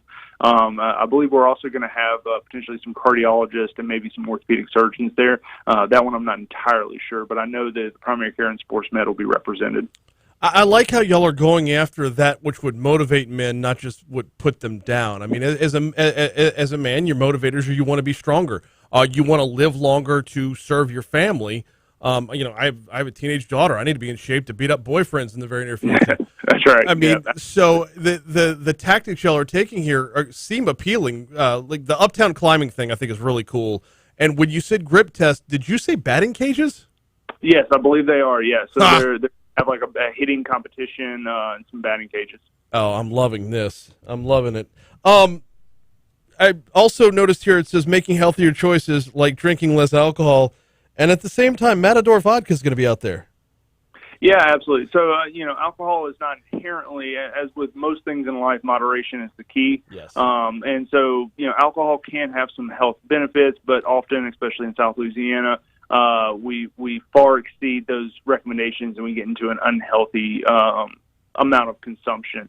And so while modest amounts of alcohol, which typically for men is less than 2 drinks a night, less than 14 to 15 drinks per week, and for women, 1 drink per night, no more than 7 to 8 drinks per week. When we start to exceed those levels, we start seeing the adverse health effect of high blood pressure, high cholesterol, from excessive alcohol drinking, and of course the really excessive, the liver damage and things like that. But we have learned over time that moderate amounts of alcohol, if you're under those 1 to 2 drinks per day kind of level, does help some cardiovascular, like heart attack risk, lowering blood pressure and everything. And so we want to make sure that people know it's okay to drink, but there is a line that we want to be cognizant of. Oh, good stuff across the board. Moderation is the key. Although, it's if I'm doing this once and it's healthy, twice it's got to be doubly healthy, right? That's right. If a little's good, a lot's better. Exactly. I also noticed on the list, I've got to ask you about this, and I have no idea what it has to do with anything. Proper shoe fittings? So the human body, I mean, while saying it's like a machine, like a car, is a little bit of a simplification. It really is kind of easy to comprehend once you start thinking of that every joint, every bone, muscle in the body works in concert with the other. So the feet are taking all the weight of the body. So when you worry about your knees, worry about your hips, you got to keep in mind your feet are actually the ones that have the most pressure on them at any given time. And so if you're not walking properly, or if you're running with bad form, or your shoes don't fit right, or they're worn out, then all that pounding, all that damage, poor balance and everything like that from those shoes can be putting a lot of stress on the other joints throughout the body, the low back, the knees, the hips. And so, it is not inaccurate to say the feet are the foundation. So if you don't start by making sure that they're taken care of, then it's really hard to manage any of the other joints in the body. This all goes down first Saturday in November, correct? Yes, sir. Yeah, November 6th. November 6th, 8 to 11 a.m., if I'm reading this right. Yes, sir. That's my understanding, too. All right, so you can get it all done before the Alabama game. Absolutely. He is Dr. Matt Bumgardner from Baton Rouge General. We greatly appreciate you hopping on board with us this morning, sir. Yes, sir. Thank you so much. Absolutely. All right, a lot of ground to cover there. And I'm not going to pretend like I'm not guilty of at least half of these things. Although hearing 14 to 15 drinks per week sounds really appealing to me. I'm sure my pour is a little heavy, but that's not the point. That's not the point. Moderation was the point. But no, there's a lot of stuff, a lot of really good stuff going on, stuff that we don't take advantage of on a day-to-day basis. I know that blood pressure gets to be a problem. The body fat percentage scale and the waist circumference check, I'm actually looking forward to that. And the fact that they're going about it by having the rock wall, having the batting cages, the works, all good stuff over at Baton Rouge General, November 6th, 8 to 11 a.m. We're going to get you to Your Money Now in just a minute. On the back end of the break, after we check Your Money Now, we take a break, check traffic. Lieutenant Governor Billy Nungesser is going to hop on board. He's got, I know he was just on with us not long ago, but got a couple of things to talk about with him. That's coming up in our next segment, which pushes the outside in back to next hour. Right now, though, before we get you to your money now, 2 locations of Complete Collision Center are out there. You need to know about them. Why? You have to know where you're taking your car in the event of an accident before an accident even happens. Take out your phone right now. Put this phone number in it, 225-768-9898. I know, I hit you with that quickly, so let me hit you with it again. Take out your phone. Put this number in, 225-768-9898. You'll want to call that if you're ever in an accident. You don't want to go where the insurance company suggests you go, and they're going to make it sound like you have to. You don't have to. You're in control of that. You decide. If you go where the insurance company sends you, the insurance company is the customer. You're not. You want to go where you're the customer, where you're taken care of, where you're getting back on the road safely. That's both locations of Complete Collision Center. Don't let who you choose to repair your vehicle be your second accident. Check out Complete Collision Center.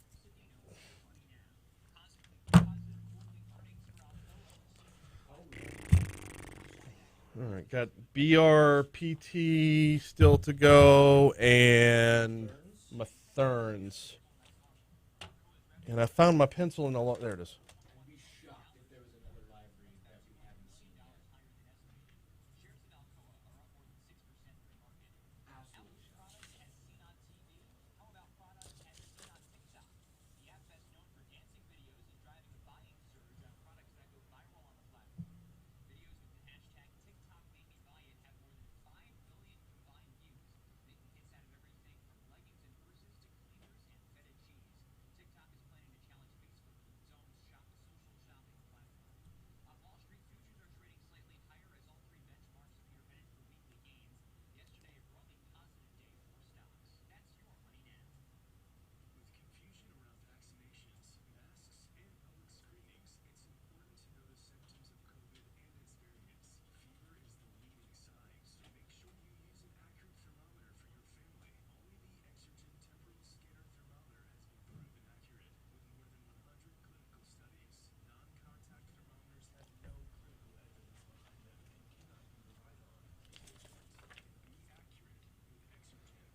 Effing right it does. I'm making money this weekend. Hell yeah. Think you might have ED?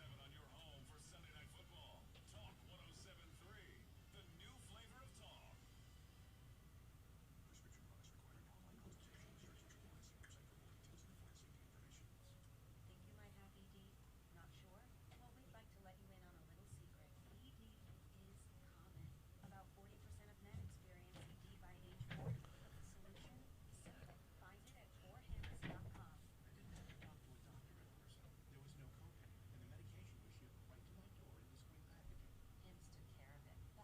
easy. Now our love life is better than ever. Get access to doctors online who can prescribe you FDA-approved ED medication if appropriate. The same active ingredient as name brands. 90% cheaper. Skip the waiting rooms and pharmacy lines. Get a free medical consultation and rise to the occasion or your money back. Go to fourhands.com/love to get your first visit free. No copay required. The only way to get this Talk medical offer is to 173. go to fourhands.com/love. Morning. How are you? FORHIMS.com/LOVE. We are currently on break, but we're going to get live with an attorney. We'll get you on. Thank you. Please hold.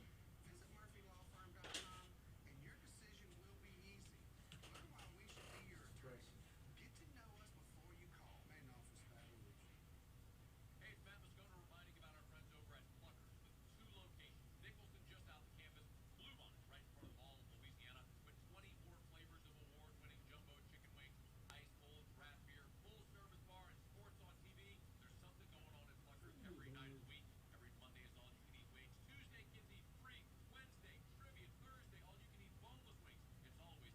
Nicholson or Bluebonnet, remember, at Pluckers, if you don't like our way, we'll give you the bird. Now, your WBRZ traffic update from Ashley Rouge. Passing along some good news to you right now. Traffic appears to be cooperating on I-10, 12, and 110. Filling in, though, westbound around I-12. Traffic building a little bit around Range and O'Neill, but of course we'd anticipate it around this time of day.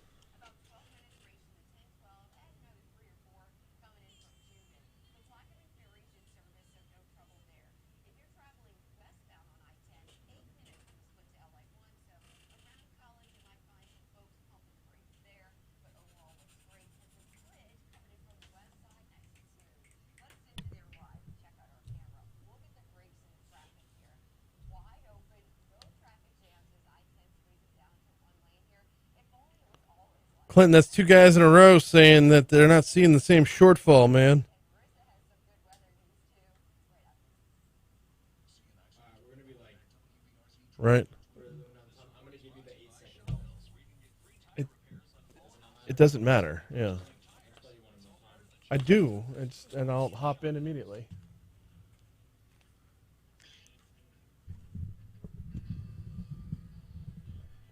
.755 Talk 107.3 FM WBRP CBS News coming your way about 4.5 minutes from right now. I know we had him on last week, but with the Florida game coming up and a couple of other things going on, wanted to retouch base with Lieutenant Governor Billy Nungesser. Lieutenant Governor, how are you this morning, sir? I'm doing good, my friend. How about yourself? Doing all right. LSU Florida kicks off at 11 a.m. and your office has an early morning tailgate going on.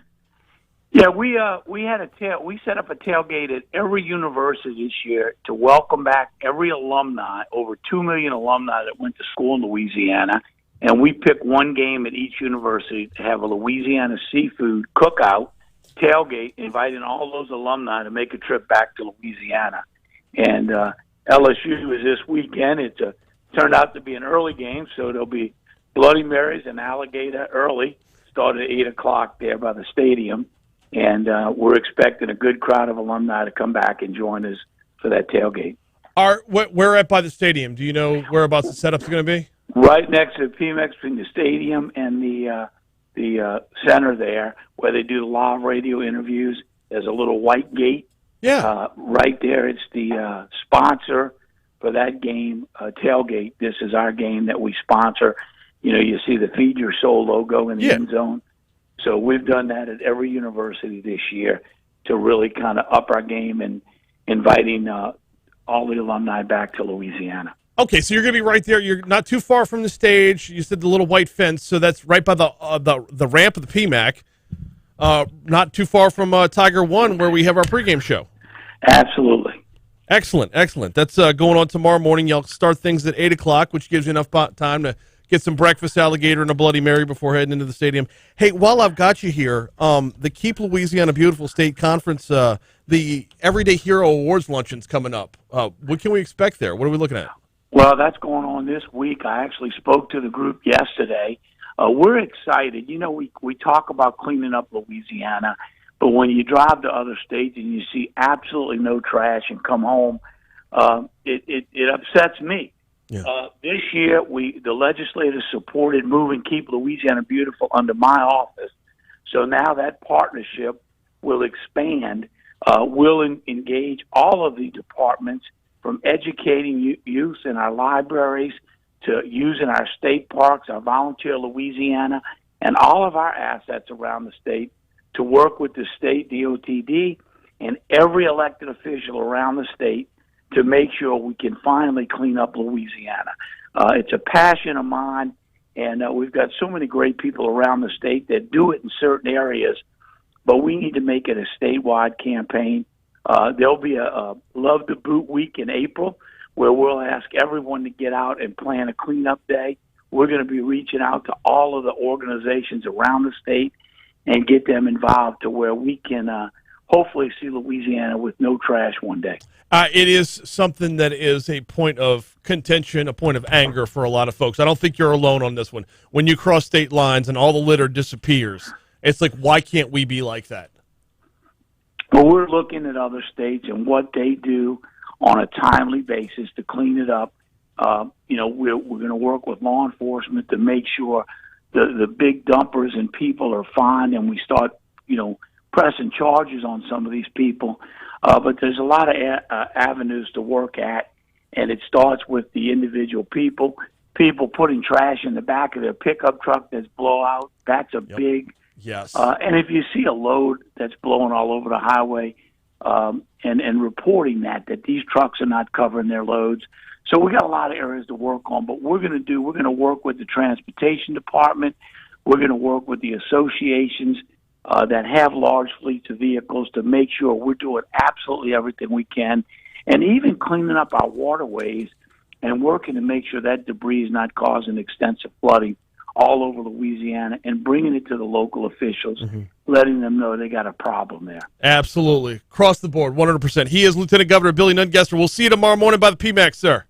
Go Tigers. Yes, sir. Go Tigers. CBS News coming your way now. It's fine. I'll ID on the way back in.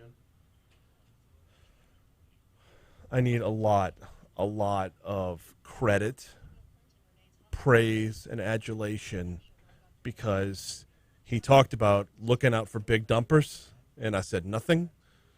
He talked about when But you wrote it down. I did. I wrote it down.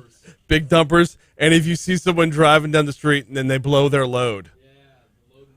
He says you don't want to see guys in a truck blowing their load. That's Well done on being an adult. I just adulted for 4.5 minutes. That was super adulting. That was Lieutenant Governor Billy Nungesser's on the lookout for big dumpers. If you've got a big dumper, hashtag Sir Mix-a-Lot.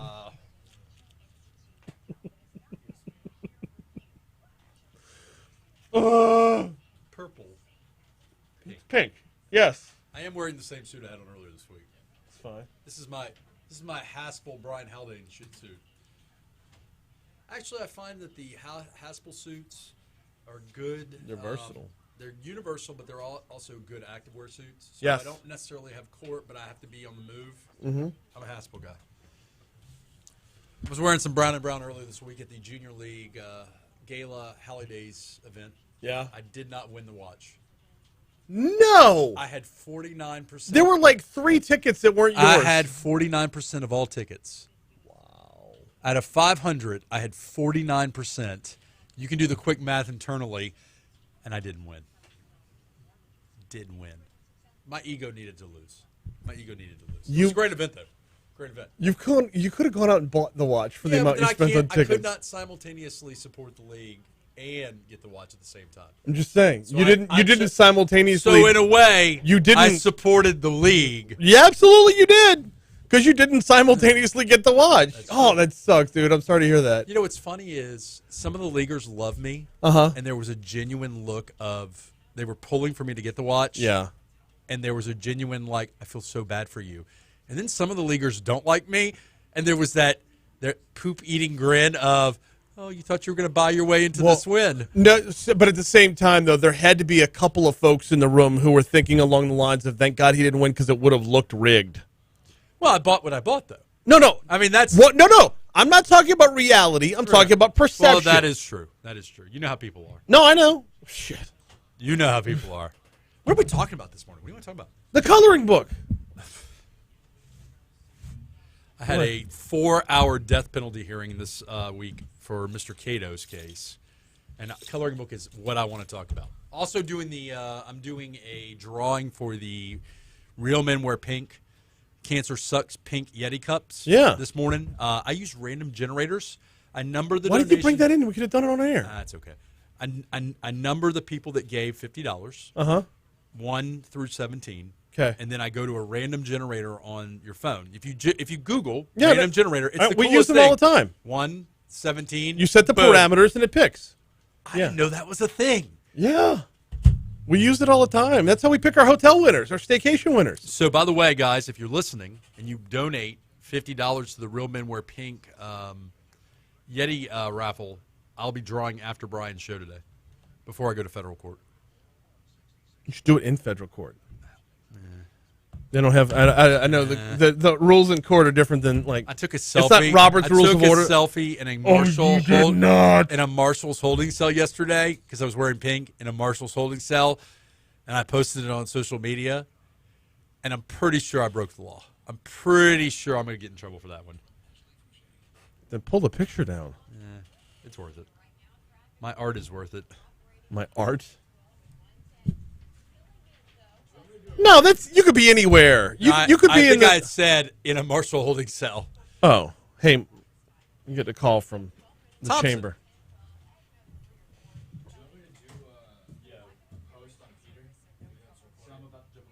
Yeah, absolutely. I don't know. Is anybody else in the lineup in a Coen Brothers movie today? No. He's not in a Coen Brothers movie.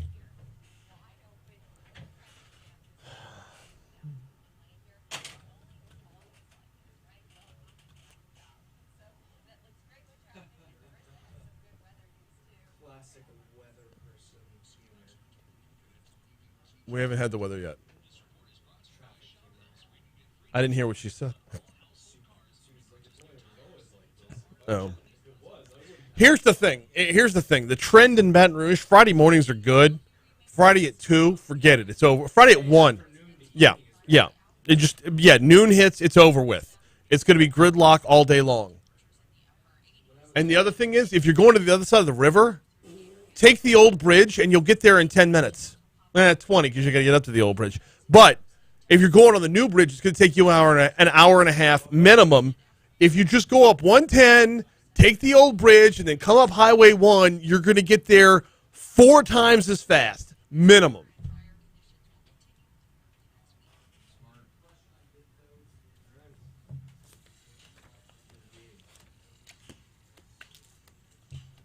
So I'm guessing we're doing Outside in first, yeah.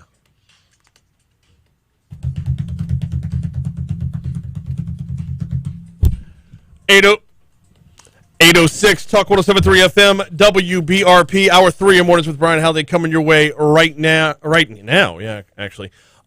Thanks again to Lieutenant Governor Billy Nungesser for hopping on board. Thanks again to Dr. Baumgartner, State Representative Scott McKnight. It was a busy 7 o'clock hour. It'll all be available on demand at talk1073.com. We've got a busy 8 o'clock hour as well. Attorney Franz Borghardt is in for a bonus Legally Served. We had a bunch of stuff we were supposed to talk about on Wednesday that we didn't get to because Matthew Meir just kind of took over the headlines that day. So kind of a makeup for the original topics from Wednesday, but also want to add this to the mix. Another woman is now accusing Bill Cosby of rape.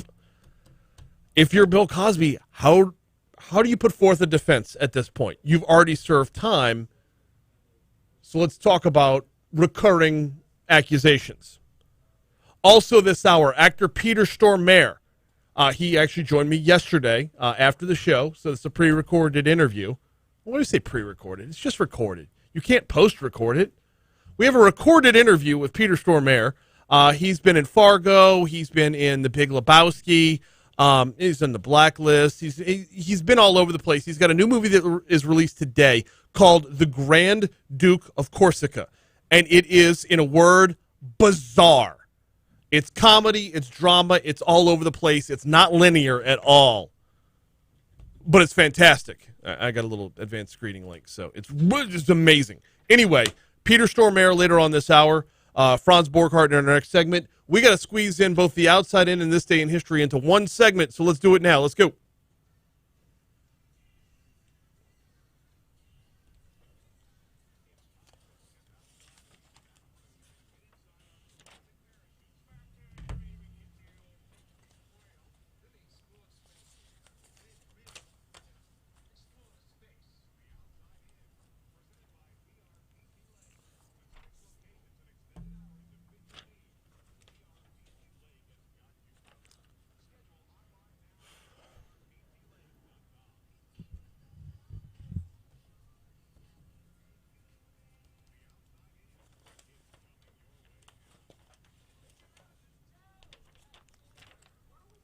We've got a 3-fer in Ascension Parish, so let's start there.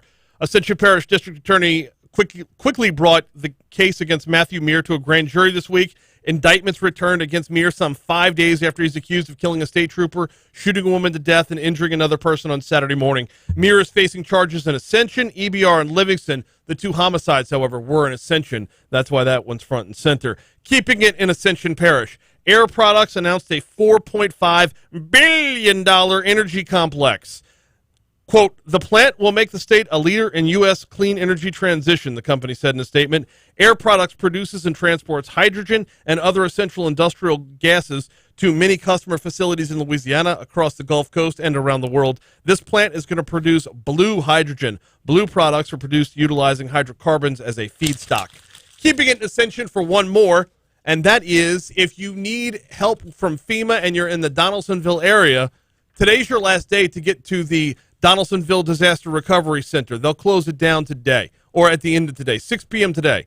Disaster Recovery Center, located at the LeMans Center in Donaldsonville, is shutting down. Residents of all parishes are affected by Hurricane Ida can continue to visit a number of other centers open in Louisiana. To locate a center, check out the FEMA app or visit FEMA DRC Locator. That's where you'll go for that. All right, we got stories outside of Ascension Parish as well. Moving over to Livingston Parish, where by a unanimous vote, they passed an ordinance for river safety rules after 2 deaths and several rescues this summer on the Amite River. Changes in the ordinance include new signage along the waterways to help emergency services pinpoint certain areas. Business owners will also be required to provide life jackets. However, customers will not be required to wear them. Hashtag toothless. Closing out in West Baton Rouge. The bar where a teen allegedly shot and killed a man last month had its liquor license revoked. This is over at Rax. On Thursday, a hearing officer appointed by the West Baton Rouge Parish Council chose to pull the bar's permit. The business license has been suspended since the deadly shooting back in September. Parish President Pee Wee Berthelot says the bar has 30 days to appeal this decision in a district court. That is the Outside In, presented by BRPTLake.com. BRPTLake.com. Get back to being your best you with BRPT Lake. We'll have more on them later. Right now, Jake's got This Day in History.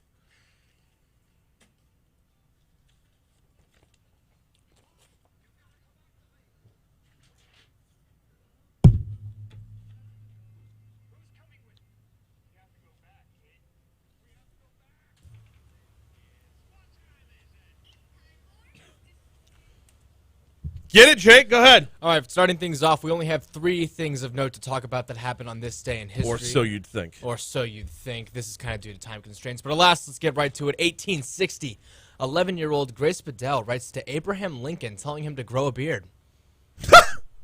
So stupid. Fun fact, he's known for wearing a beard. Yeah. And rocking it, too. 1973, country music artist Dolly Parton releases her single Jolene. Banger. It's a banger. And, a kid wrote into Abraham Lincoln and told him to grow a beard. Yes. All right. And he did. 1989, Wayne Gretzky passes Gordie Howe as Gordie Howe as sports are your thing. Hockey.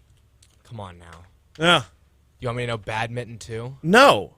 Hockey's a pretty big thing, and Gordie Howe's a pretty big name. Okay, sorry. Wayne Gretzky becomes the all-time NHL scorer, which is funny because yesterday I mentioned he scored his first goal. Right, different year, though. Well, he didn't score all of them over a 24-hour period. Who knew? That's this day in history. As far as events go, let's get right to Abraham Lincoln's beard made the news today. How about that? What was her name again, Mary Todd? 1951, I Love Lucy premiered. Ooh. 1969, Ron Swoboda's big catch for the Miracle Mets in the World Series. And Kirk Gibson's, if you're watching on YouTube, you know this gesture. Kirk Gibson's home run that was totally not steroid-induced in the 88 series. The Dodgers beat the Mets in the NLCS that year. I'm still bitter about it. Go ahead, birthdays. Well, only one of note, and you don't care about this one because it's a soccer player. Mesut Ozil, one of the great German-Turkish players of the recent years. Happy birthday to him. He turns 33.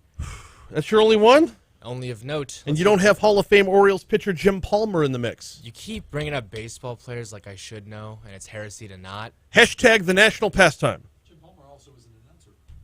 That is correct. Yeah. Sorry, Franz's mic's not on. Jim Palmer, also an announcer. And also Sarah Ferguson, Duchess of York. Very nice. Yeah. Happy birthday to all those mentioned. No deaths to report. I got 3 holidays. Yeah. First up, Global Hand Washing Day. I like it. Mhm. I like it. This far into a pandemic, we should celebrate that. Yeah, I would hope so. National Grouch Day. Shout out to Oscar. I thought you were going to shout out Condon, but okay. No. What? Why do y'all look at me like this is unheard of? I'm. Condon's going to be in Monday, 6:35. And finally, I thought about this when you were mentioning Muya earlier. National Mushroom Day. Ooh, okay, that does it. I'm getting the mushroom You Swiss should. burger. Mushroom Yeah, and Swiss. I was Get it. debating mushroom Swiss or the Big Dill. The Big Dill is only available in October, which was why I was leaning towards it. But if it's National Mushroom Day, Well, I mean, you could I go got to roll later mushroom this Swiss. weekend. No, I can't. Why not? Because with Go Slim Nutrition, Yeah. it's about moderation. I'm not abandoning my lifestyle, but at the same time, though, I can't be throwing down burgers every day of my life. Later this weekend. I'm not saying tomorrow. All right. That's this day in history. Greatly appreciated. 814 to Talk 107.3 FM. Man, we got both those segments into one. That is moving at a sprinter's pace. Take a break. When we come back, attorney Franz Borghardt is in for a bonus legally served next. Another woman has accused Bill Cosby of rape. Can we talk about that too? Okay. Y'all look at me all surprised. Do we know where it is? Was it in a jurisdiction that he had previously been tried?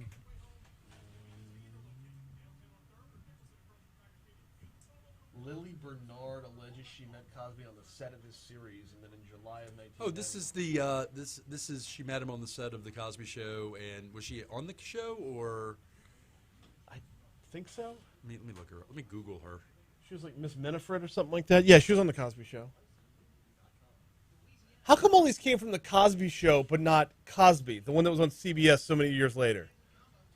Had he just settled down by that point? Is it Bernard or Bernard? It's Bernard. Bernard. No, well, this is Bernard. Yeah. It's probably a typo somewhere. Bernard goes on to say in the suit that around August of 1990, Cosby drugged and raped her at the Trump Taj Mahal Casino Resort in Atlantic City, New Jersey. When did she report this? I don't know. Well, she didn't just. No, she's filed a lawsuit. Yeah. She filed a lawsuit against him. Yeah. So it's money, suing for $225 million. That's a lot of clams. Yeah, write that one down. You're welcome. I don't know. Maybe not. I don't know. And just like that, Franz Borghardt was canceled. Is my mic off or on? I don't know.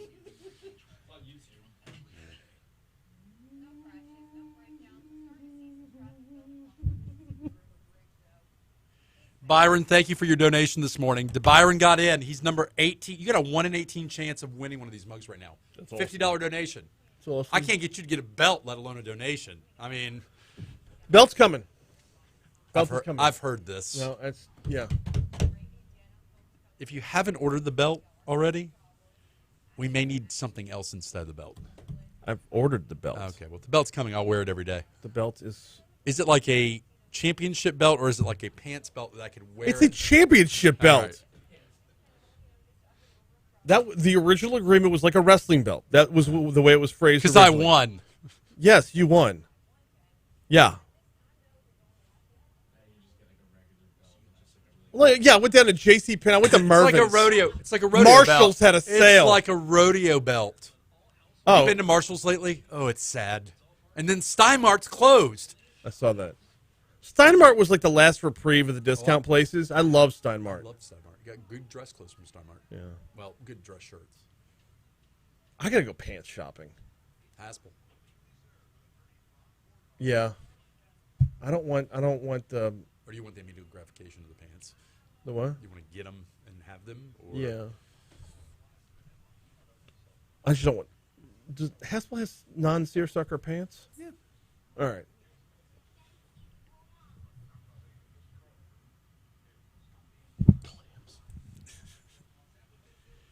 That was intentional, by the way. I just want you to know. If it was intentional, I'm proud of you. Sometimes it's not intentional. That was intentional. 818 Talk 107.3 FM WPRP. Mornings with Brian Haldane, rolling right along. We got a bonus legally served with Franz Borghardt. Good morning, everybody. You know, every once in a while, I like to remind folks that if you're not watching us on YouTube, you are missing Shakespeare the way it was meant to be performed. And that is off Broadway. Wow. I mean, it's all pudding pops and humor on Facebook. What's going on, man? Ooh, Glad to what's be back going on? here. Hey, thank you for coming back in a second time this week. Not a problem. We got mired down on Wednesday. No, already indicted. Already indicted. That's actually, you know what?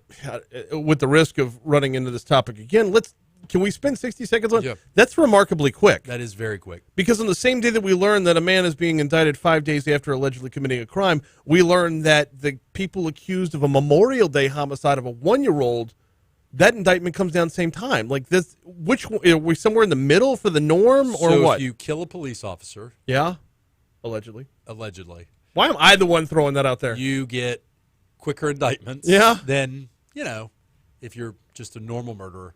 Allegedly. So, of a 1-year-old. So no, the point is that you don't have to put a lot of evidence on for a grand jury. Testimony is sufficient. Okay. You don't need to have physical evidence. A detective can be put on the stand and testify for the grand jury. I think they probably have overwhelming evidence in this one for probable cause. And candidly, remember, you can indict a ham sandwich. So it's not very difficult to get an indictment if that's what you want. I would never indict a ham sandwich. A hero? Maybe a sub? Yeah. No, none of them. Anything in sandwich form, I'm good to go with. All right, earlier in the week, we were supposed to talk about Nicholas Cruz. Yes. He caused a big stink last week. He didn't do anything. He was sitting there minding his The own hell he business, didn't. coloring. He was coloring. Right. While on trial for starting a prison riot. What's the problem? What's the problem? And by the way, is the Nicholas Cruz story really about the prison riot case or about something bigger? Another case that he may be accused He's of. not just accused of, confessed in. Yeah. The confessed Parkland shooter. What are we doing, wasting our time and judicial efficiency trying him for a prison riot? I get the chance to put a hot judge on TV. Tell me that's not why that story's everywhere. So here's the thing, long and short of it. Sometimes, especially when clients are facing insignificant consequences, being already staring down the barrel of significant ones. I'm doing a life sentence, and now you're trying me for a prison riot. Right. Or I'm looking at a life sentence, and you're trying me for a prison riot. Not saying that he shouldn't be tried. I'm just saying, what are we doing? Sometimes you need to give them an activity that allows them to get a fair trial. And that activity may be doodling on paper. In this instance, the prosecutor and the judge got pissed because they claimed that him coloring with pencils was an attempt to humanize him to the jury. So they're humanize him. Okay, I have a completely different perspective on this. If I'm on the jury, I get pissed that he's not dialed in. Why isn't he dialed in? If I'm on the jury, I start asking, do you not care about this? Right. You show no level because of remorse. He doesn't care about this. Exactly. Right. Exactly. The prosecutors were upset that it humanized. Well, here's the thing. I brought this up to my wife when we were going to talk about it on Wednesday, and her first question was, is he on the spectrum? There's something probably wrong with him. But if that's the case, though, the prosecutors have a story. Here's the bigger thing. The prosecutors can object. The judge went entirely, I don't care how hot she is, she went entirely too far with this. Mm-hmm. The defense has a right to mount its defense how it wants to mount its defense. And by the way, the jury absolutely judges the guy or gal sitting in the defense chair. If they're too monotone, if they don't show enough emotion, they get judged. If they show too much emotion, they get judged on that. Their body language is absolutely judged. If they cannot behave themselves and a defense attorney decides, I'm going to give you colors so that you can sit there and shut the F up, right? What does it matter? This is stupid. This judge is stupid for what she said, and she said some really asinine. I'm sorry. I'm No, hey, no, be after it. Get after it. I'm sorry. It's nice to see you tear into a judge for once.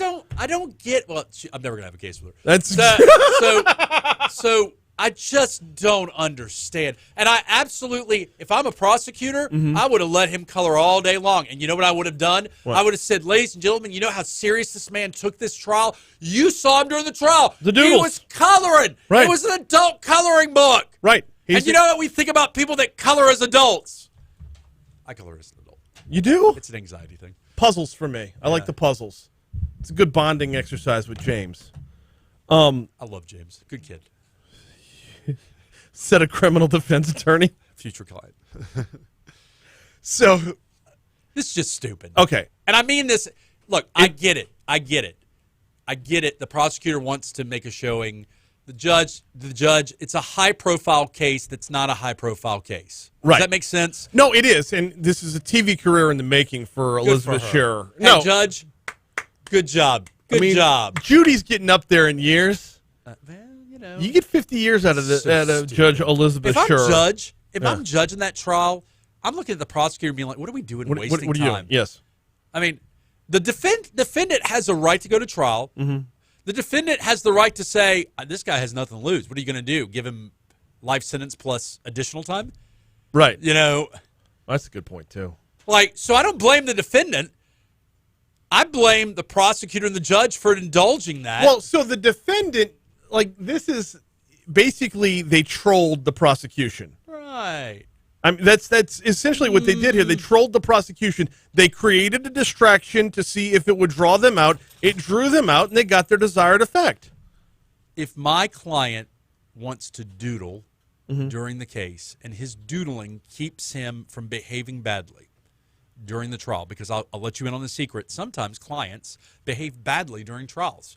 I can't try a jury trial, defend my client, and manage my unruly client at the same time. I'm not that good. Okay, sometimes I'll have a second attorney just there to manage the client. Yeah. If the client cannot behave. Sometimes, a lot of times when I try cases, my clients take the matter seriously, are participatory and engaging and helpful. If this guy has nothing to lose by going to trial on this case, and he wants to color, he wants to paint, he wants to doodle with his finger, let him do it. Shame on this judge. So my concern is less with the defendant acting a fool and more with the prosecution taking the bait. They took the bait. The judge took it too because the judge knows it's a high publicity case. And you're telling me made for television. Oh yeah. And yes, she is a beautiful woman. She is a beautiful judge. Be ready for middays on Fox. Once we can get past every show being about paternity cases, it's going to be this is stupid. There's already a show called Hot Bench. This judge told me everything I need to know about her through her behavior in this case. Well, it should be noted she's from Broward County. That's why you need judge. I'm just saying, we play Florida tomorrow at 11. You know the kind of jurist we need? What? We need like a Franz Borghardt. Could you imagine me as a judge? You did not just spin this into your own campaign. Do you imagine me as a judge? Do you imagine how fun that would be for me and you? Like in the news, Judge Borghardt did X, Y, and Z. Hey, you know what? And I call balls and strikes like I seize them. When I step into the voting booth on November 13th, before I vote for a judge candidate, I'm going to say, how fun would this be for them? That's where I'm at. Hey, Bill Cosby's been accused of rape again. Yeah, she sued him civilly. Yeah. $225 million. Million. Did she come out before the trials? Did she come out before any of that, or was it just about the money? Am I accusing her? Am I victim? Am I Chappelling? Oh man! Well, this allegedly happened at the Trump Tower. Not Trump Tower, the Taj Mahal. I'm sorry. In Atlantic City. Yeah. It's a cold allegation. Which means that it happened when he was doing the original. Oh, I thought that meant it involved a pudding pop. Oh, a lot of clams. $225 million is a lot of clams. It is. A lot of clams. Oh, goodness. I can't. So my fundamental question is, did she file a police report? Did she alert the police about this? If she didn't, and I were a juror, I'd say, I take sexual assault and rape very seriously as a human being. Why didn't you ever call the police? It's a damn good question. Why didn't you ever call the police? I mean, you could ask for $225 million and sue a dude, but you can't call the police and report him. Now, if she called the police and the police didn't do anything, I'm like, okay, let the chips fall where they may. I'll eat a little Jell-O, Eat a little Jello while I watch the trial, and I'll judge the balls and strikes. Watching reruns of Fat Albert or Leonard Part 6. Hey. So I don't want to. Here's the thing, though. You don't want to minimize the seriousness and the gravity of these charges. Yes, these because we are still. They're not charges, though. It's a civil suit. Right. That is what annoys me. It's a civil suit. It's not charges. Which, yeah, I can't overlook that. But while that's a lot of money. I don't want to minimize the nature of the accusation because.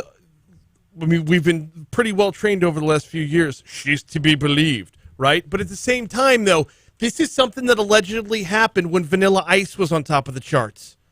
This is something that happened before Edward Scissorhands made it to the box office.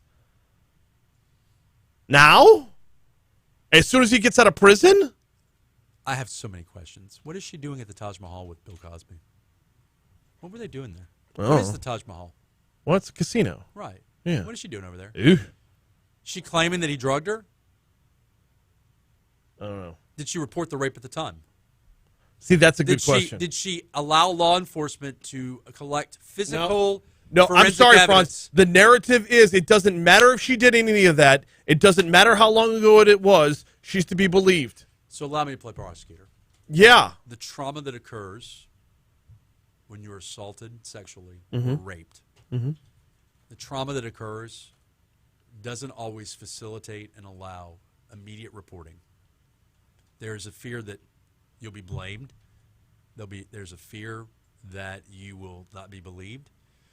In Hollywood, we saw through Weinstein that there was blatant failures to report because of fear of destruction of careers. Yes. So it's not totally unreal. As much No, as it's I was not. being hyperbolic on the front end of this, I can see the other side of it. I still think $225 million is a lot of money. 31 years later. Yeah, 31 years later. He's attorney Franz Borghardt. It was a bonus legally served. I appreciate you stepping in today. All right, man. guys. Y'all have a good one. You too, brother. We got CBS News coming your way. We got our local news, traffic, weather. Actor Peter Stormare coming up a little bit later on the show. Right now, let's get you to the news. Huh? It's big Swedish guy. Remember the cold-blooded killer in Fargo and yeah. He does accents. Wait, it's natural. He doesn't do the accent. He does lots of different accents. Okay, so he was sliding into a redneck accent. I recorded the interview yesterday. He kept sliding into this country redneck accent, and I think he thought he was getting one over on us. You got to hear it on your way. There's a YouTube sketch of him doing different European accents. Okay. He was on a talk show, and his thing was, even though he is the culture he is, Yeah. he can do Russian. John Wick 2. Bad Boys 2. Bad Boys 2. He was Alexi. Yeah. Bro, I'm telling you, look, if Jay and Chuck P can have their bumper music wall of fame, I need my B-list celebrity wall of fame. I need my... Is he B or is he an A? Nah, A is Tom Cruise level. He's been in some stuff. I know! What was he the first guy in the car? Constantine. That's another movie with him and Keanu. Yep. Bye, guys. Later, bro. Thank you. Good segment. Big Lebowski. Yes! There's a lot of clams.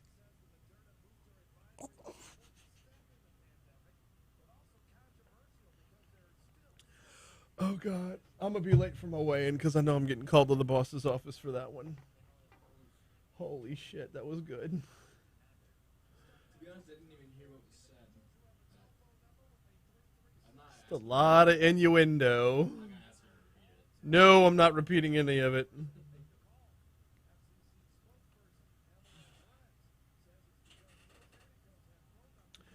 Byron, yes, it is correct. This trial was about a fight at the jail. He allegedly started a prison riot.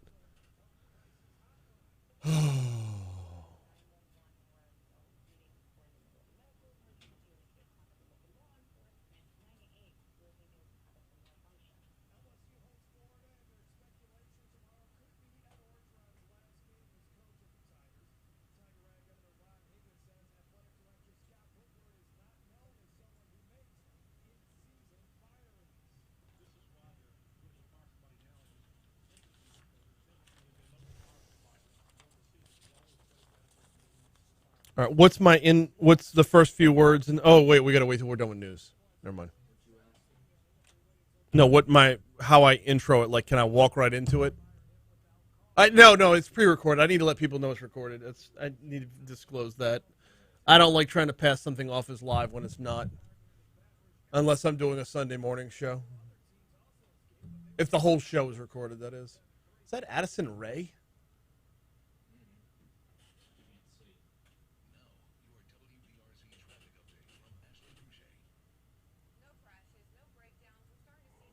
Why is Addison Rae famous? No, I understand that, but like, she's a decent dancer, but she's not even like Paul Abdul level. I know.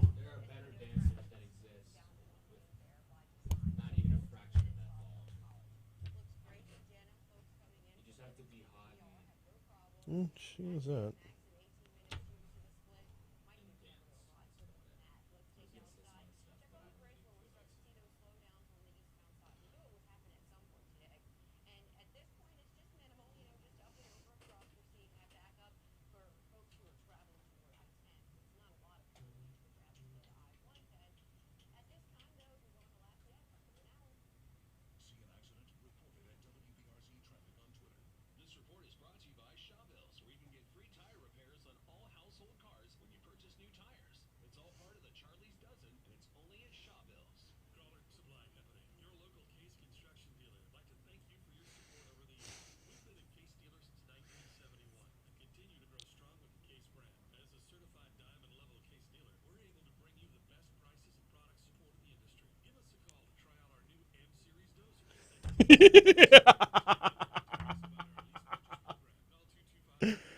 Oh shit.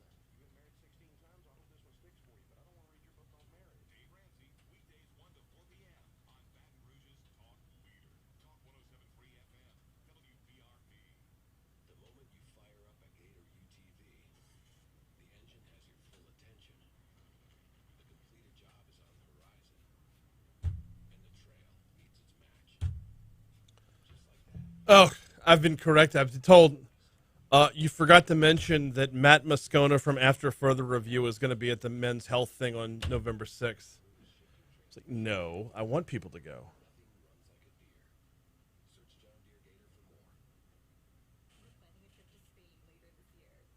España.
Whatever.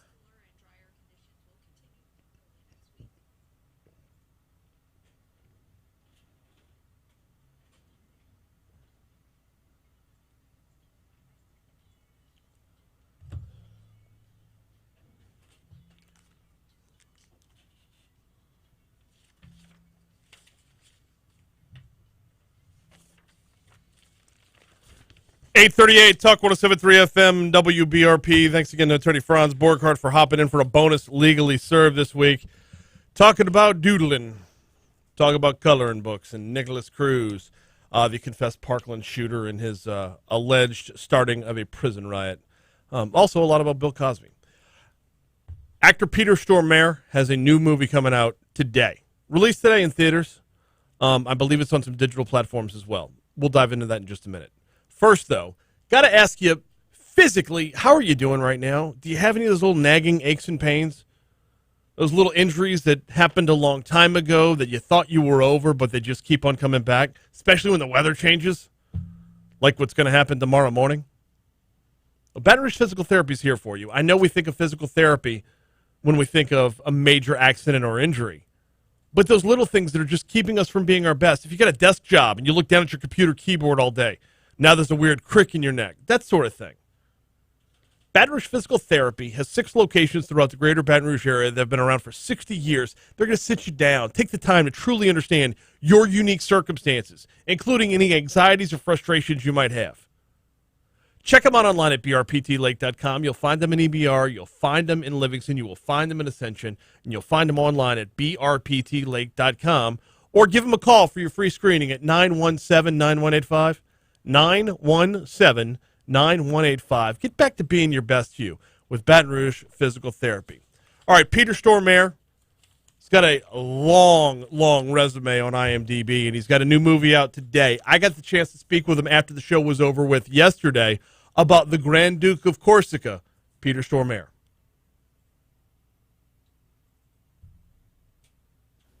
Joined right now by actor Peter Stormare. You've seen him in Fargo. You've seen him in you know what? As soon as I saw his face, I was like, that's the guy from Bad Boys 2. He's been all over the place, been everywhere, and he joins us now. He's in the new movie, The Grand Duke of Corsica. Peter, welcome to Talk 107.3. How are you, sir? I'm pretty good, Brian. How are you doing down there? Doing very well. Glad to have you on this morning. So, The Grand Duke of Corsica, I've watched the trailer. I've not had a chance to watch the film. Well, it premieres today, but I've not yet had a chance to watch the full film. This trailer is bizarre. Tell me all about this movie. Well, it is a bizarre movie, and it's a European movie, and it was shot during November, October, November, December of 2019, and the whole movie ends with a pandemic, and it was bad timing because 1 month later we were hit with the pandemic, and little did we know, but it also has a lot of other stories in the movie, and it's actually more about two guys meeting like an architect that lives in a very, very concrete world where everything has to be physical and corners are corners and everything is aligned. And he meets the Grand Duke of Corsica, which is me, who lives in a completely dream. And he gives this architect, Timothy Spall, English great actor, an offer to build me a mausoleum because I'm ready to die. And you don't know if I'm dying or not. I'm saying I'm dying, but it doesn't seem like it. But I want the mausoleum. And he takes the offer, and together we start to talk and we hang out in my castle and we become really good friends. I think we both fall in love sort of mentally. And it's a great story about how the real world meets the unknown, and personified by two actors, European actors. And it is a European art movie. It's not the regular paint by number where you can sit back and be spoon-fed or force-fed the story. You have to lean forward a little bit and sink into the story. And hopefully you will find a grain of gold or a seed that will be planted in your heart or soul that you will carry with you for the rest of your life. That's always my aim when I do something. So go ahead. Yeah. No, it should have a better title, like Shoot 'em Up, or I mean, Death on Corsica or something, But it's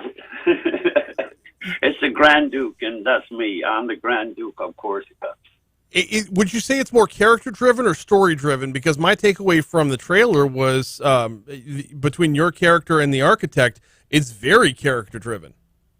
It is very character-driven, but it's a parallel story about.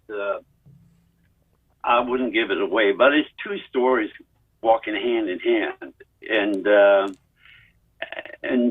it's a brave thing from a director to do this, and when you're an actor or if you work like you, sometimes it's very intriguing to take on different tasks, like do something that is intriguing and that is like mind-boggling to you, and you're challenged to do something you haven't done for a while.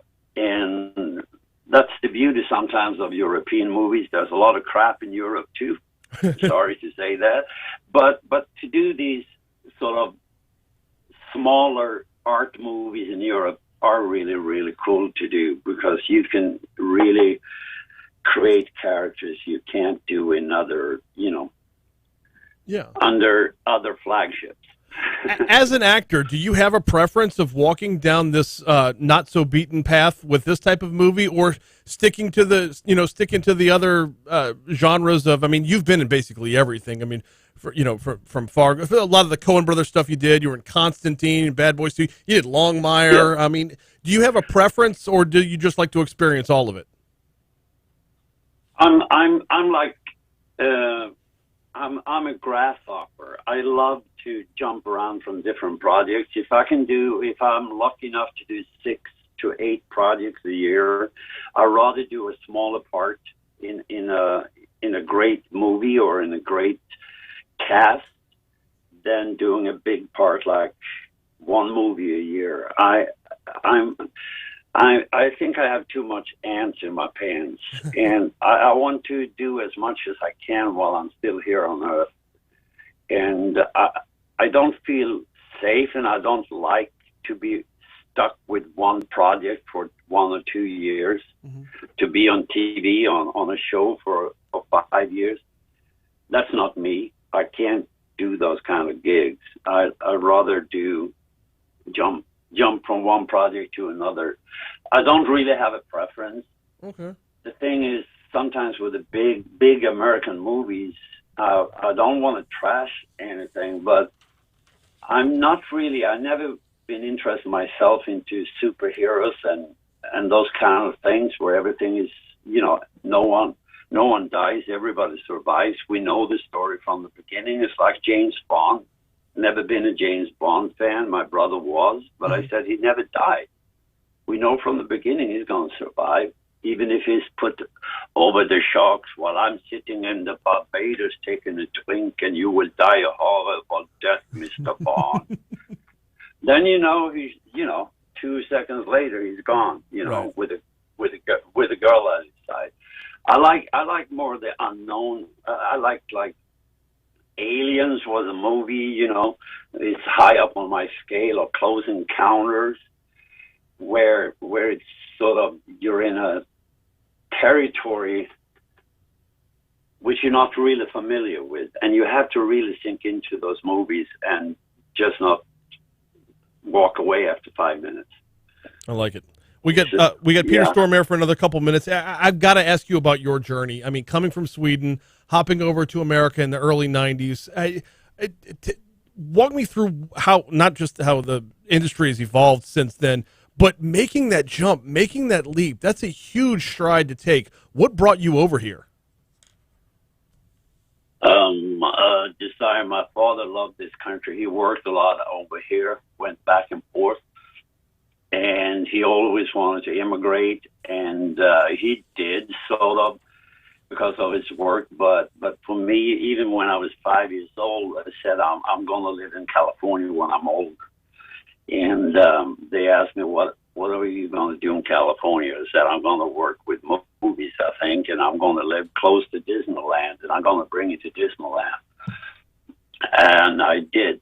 And the leap is, when I look back, my village is like 1,500 people in the northern Sweden, a lot of snow. And to get out college and make the leap all the way to Hollywood is, yeah, it's incredible. I can't even believe it myself. But I always followed my gut feeling and my inner voice that led me since I was born.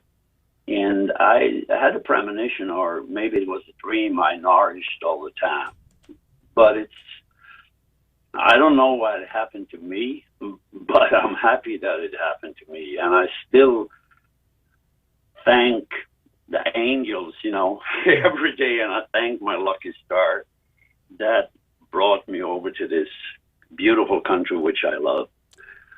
And if it was a premonition or if it was a dream, I don't have a clue. But you have you have to nourish your dreams or premonitions.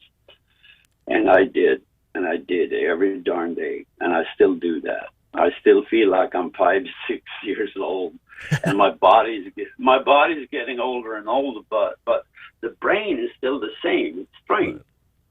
It's still the same.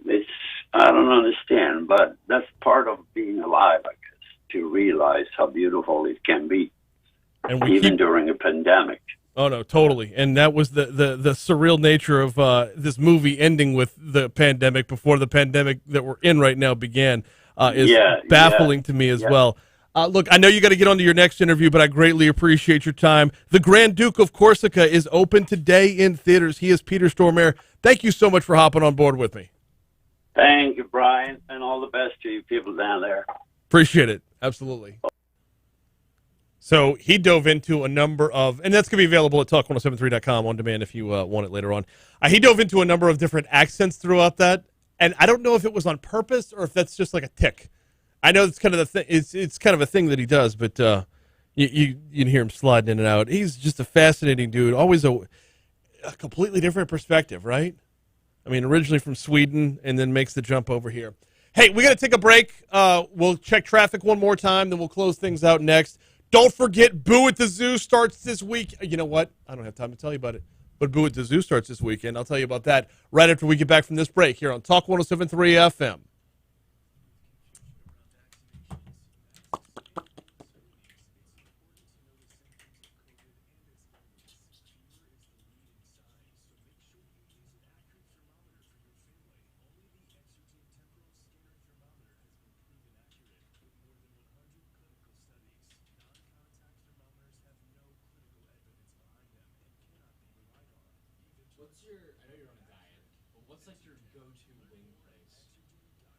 Pluckers. In the Nicholson location. Big time. Yeah.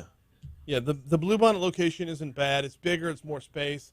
I like the Nicholson location. And there's more TVs over there at Blue Bonnet, but... It gives me Mothership Keynes vibes between two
Here, do you want this for the description of the Grand Duke of Corsica? And if you want, do you know how to embed a YouTube video into the on-demand?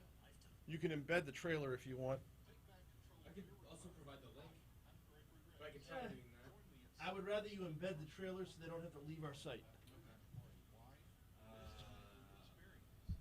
We'll look at that when we're done. Yeah, that's fine. Yeah, don't sweat it right now.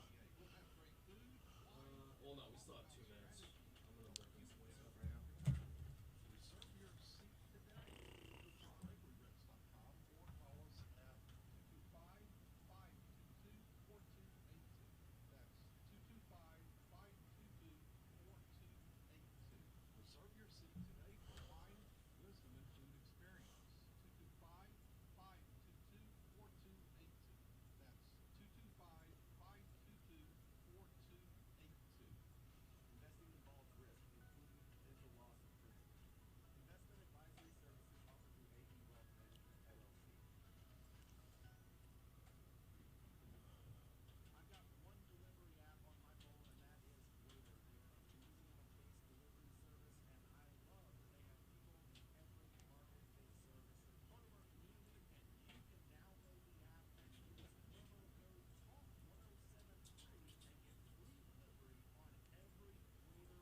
Oh, come on. Ah, Good Morning America's doing Mascot Madness, and there's no sign of LSU. They did show the clip of that time that Uga tried to bite an Auburn dude in the nuts. Uga tried to bite an Auburn dude in the nuts.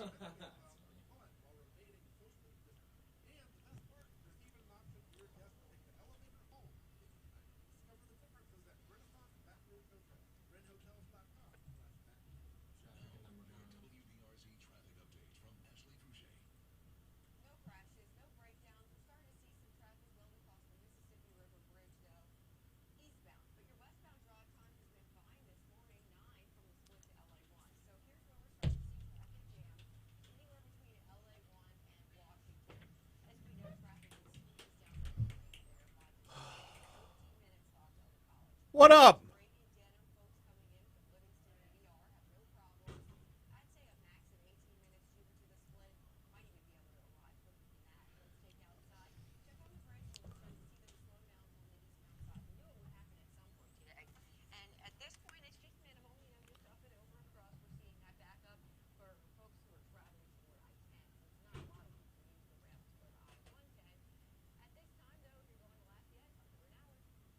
Yeah.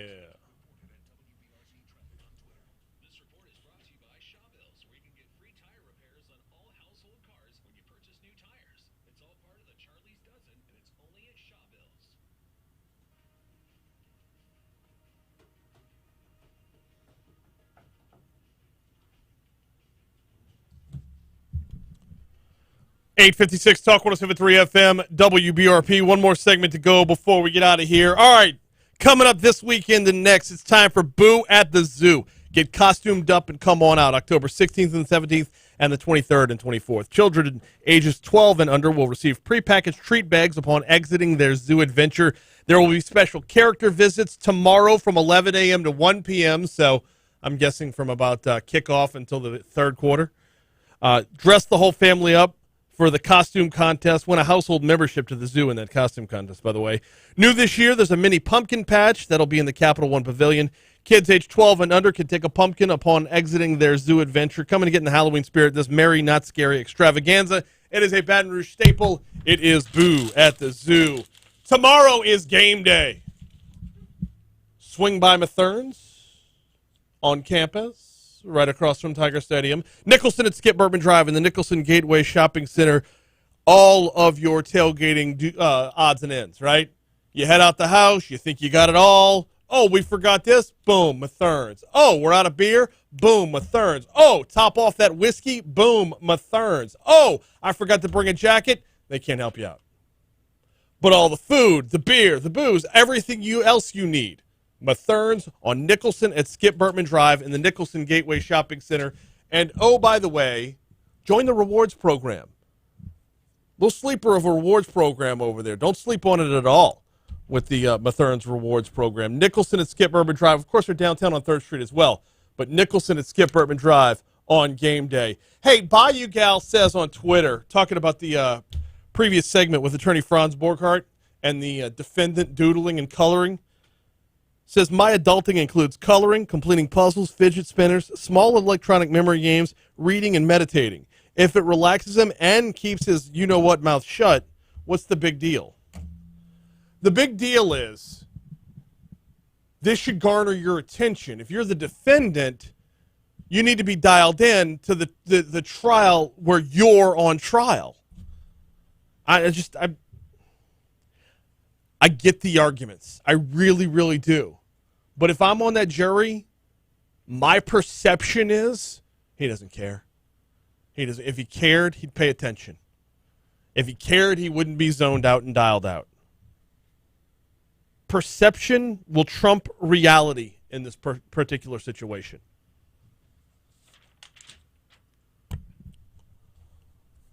I don't have time to get into another topic today. I do have time to tell you. Kickoff is at 11 a.m. tomorrow on our sister station, Eagle 98.1. Although, I'm more hyped about a game in the SEC East tomorrow. Can we just say it out loud? Go Big Blue. Eat 'em up, Kentucky Wildcats. I love the idea of something new happening in the SEC East. It's Florida. It's Georgia. It's Florida. It's Georgia. Steve Spurrier finishes second. I know he hadn't been there in a minute.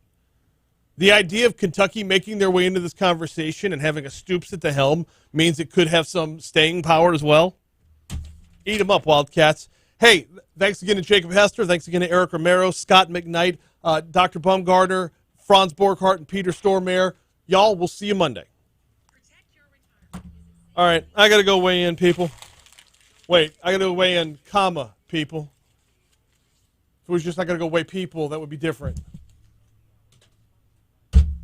Boot and balls.